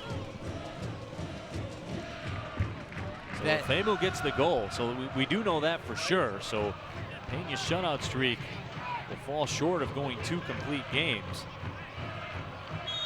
So right now it's 3-1, and the match will end, and that'll be your final score. So Jeff Adkins, what we thought was a goal, and admittedly we didn't see the kickoff, was ruled out for offside, and we couldn't see the flag from the near side assistant referee. 3-1 is your final. It's still 3 points for City. So Detroit City FC moves to the top of the table officially as they have passed AFC Ann Arbor.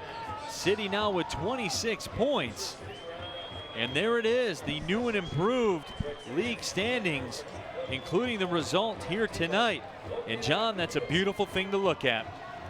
City on top of the table after starting the season 0-2-1, and they now put all the pressure on AFC Ann Arbor and Lansing United, who will go even with them in matches played tomorrow.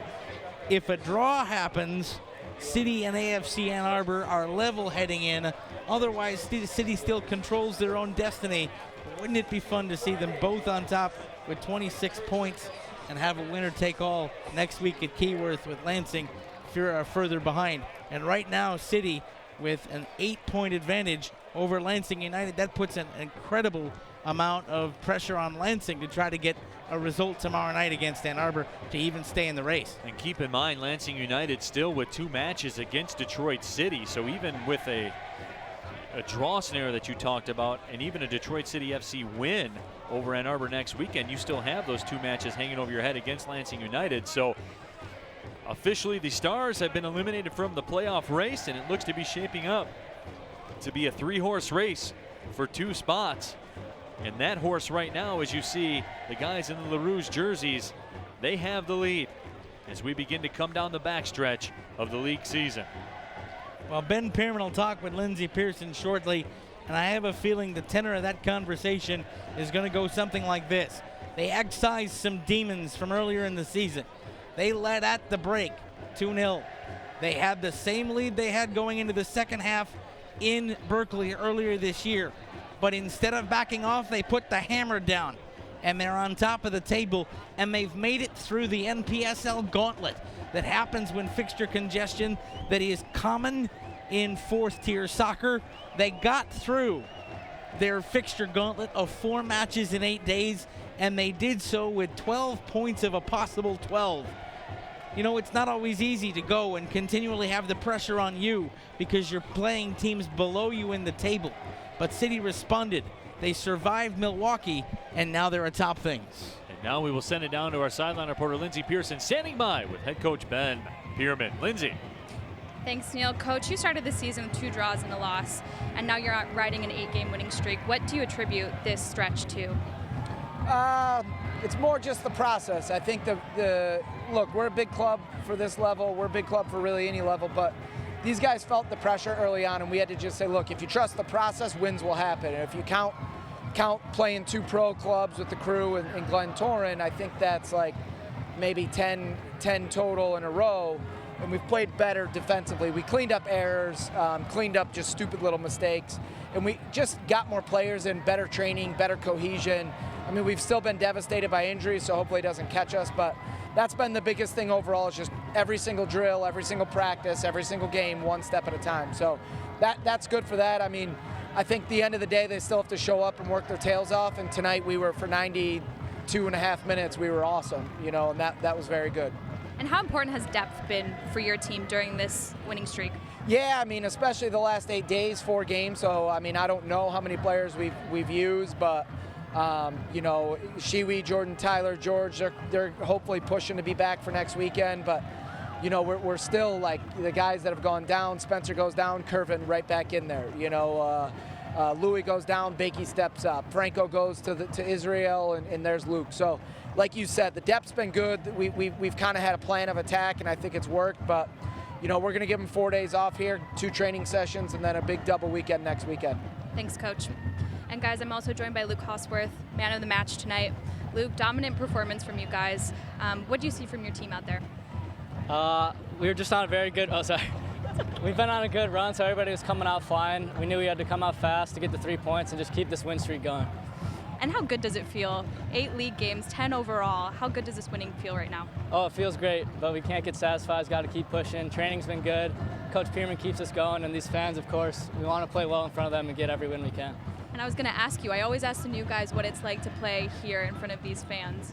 Well, yeah, I've never seen a fan base like this, and it really makes you want to go out there and push it, give it your all, and they really push you on, and it feels great to have them at our back. Thanks, Luke. Good job tonight. Thanks a lot. Neil, back to you.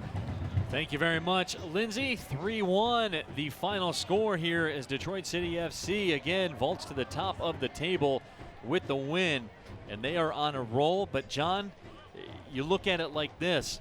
Yes, they're the hottest team maybe in all of soccer across this great land of the United States of America. Maybe they are the hottest team in all of soccer coming in. But as you get to it now, look, Ann Arbor's coming calling on Friday. And again, all these wins have been nice and everything like that, but now you have to push through as we look at the upcoming matches brought to you by Strategic Staffing Solutions. And there it is, Ann Arbor next Friday coming in. All these wins to really drive it home, you have to come through with the result against Ann Arbor next week. You do, you're right, but here's the thing. Most situations, you'd be riding a streak like this, I would say the pressure is all on City. It's not. The pressure is all on AFC Ann Arbor, because City is the team that has put themselves back in this situation. And right now, AFC Ann Arbor will look at the NPSL Great Lakes Division table and see that for the first time, they are not the ones on top. That can do funny things to a dressing room, because now you thought, I guarantee you, heading into June, they thought they were going to coast this division. They had played in the U.S. Open Cup. They were going to go ahead and coast this division. They were going to get back into the playoffs. And here comes the hype train that is City with 8 wins on a spin. And now you got to go in and chase and try and get back on top. So City's almost playing with house money here, because they've got the lead over Lansing United and still 2 games in hand against them. So playoffs is a huge, they control several destinies there. So now they can play with some freedom against AFC Ann Arbor. And the Mighty Oak, as they would say, have to do all the worrying heading into next week. As always, your match recap brought to you by Motor City Casino, as you got to look in at a very festive post-game huddle for Detroit City FC, and those fans are going home happy.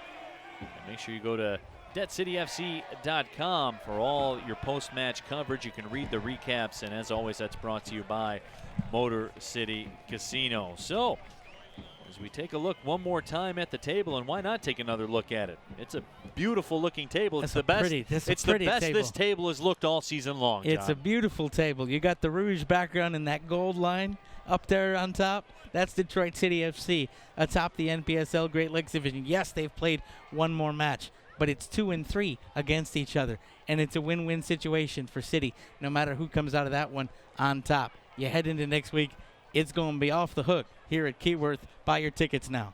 Absolutely. So you make sure you want to get out to Keyworth Stadium next Friday. You can go to the website, DebtCityFC.com, pick up your tickets. It's going to be crazy in here, to say the least. I'm guessing it will be the largest crowd of the season. I'm guessing it will be the best atmosphere of the season, and I'm guessing it's going to be an incredible match. I'm guessing the Northern Guard is going to redefine loud and rowdy as well. You take a look at the fans filing out here. You got some youth players there as well. I also want to say a thank you from all of us at DCFC to all of the fans that came out tonight, because over 4,000 fans came in here tonight on a night we were supposed to have some pretty wicked storms, and they wanted to be here anyway. The fans, make sure you look out for the U.S. Air Force weekend recap at DebtCityFC.com, as they will get you up to date with the weekend that was in Detroit City FC football. So we take a look at the highlights on the way out here tonight. The rain fell, but the goals also were raining down for Detroit City FC. They come through with a big 3-1 win over the Michigan Stars. Tyrone Mundy got the party started, and it never stopped here the entire time. Cyrus Sadie was a force all night long for Detroit City, as they really buzzed the tower early and often. Anthony Mwembia was chased in the Michigan Stars goal at halftime, but the change didn't really make much of a difference, as that man Roddy Green got on the board, as well as Cyrus Sadie, as we talked about, was a factor on the pass. Cyrus Sadie would later on score a goal as well. That would be all Detroit City FC would need here tonight as they come through with a 3-1 win, and they find themselves at the top of the table. So, for our entire broadcast crew and my broadcast partner tonight, John Krieger, our sideline reporter, Lindsey Pearson, this is Neil Rule reminding you one final time, check out the match recap at brought to you by Motor City Casino. Detroit City FC with the victory 3-1 over the Michigan Stars. Thank you for watching, everybody. Well, see you later.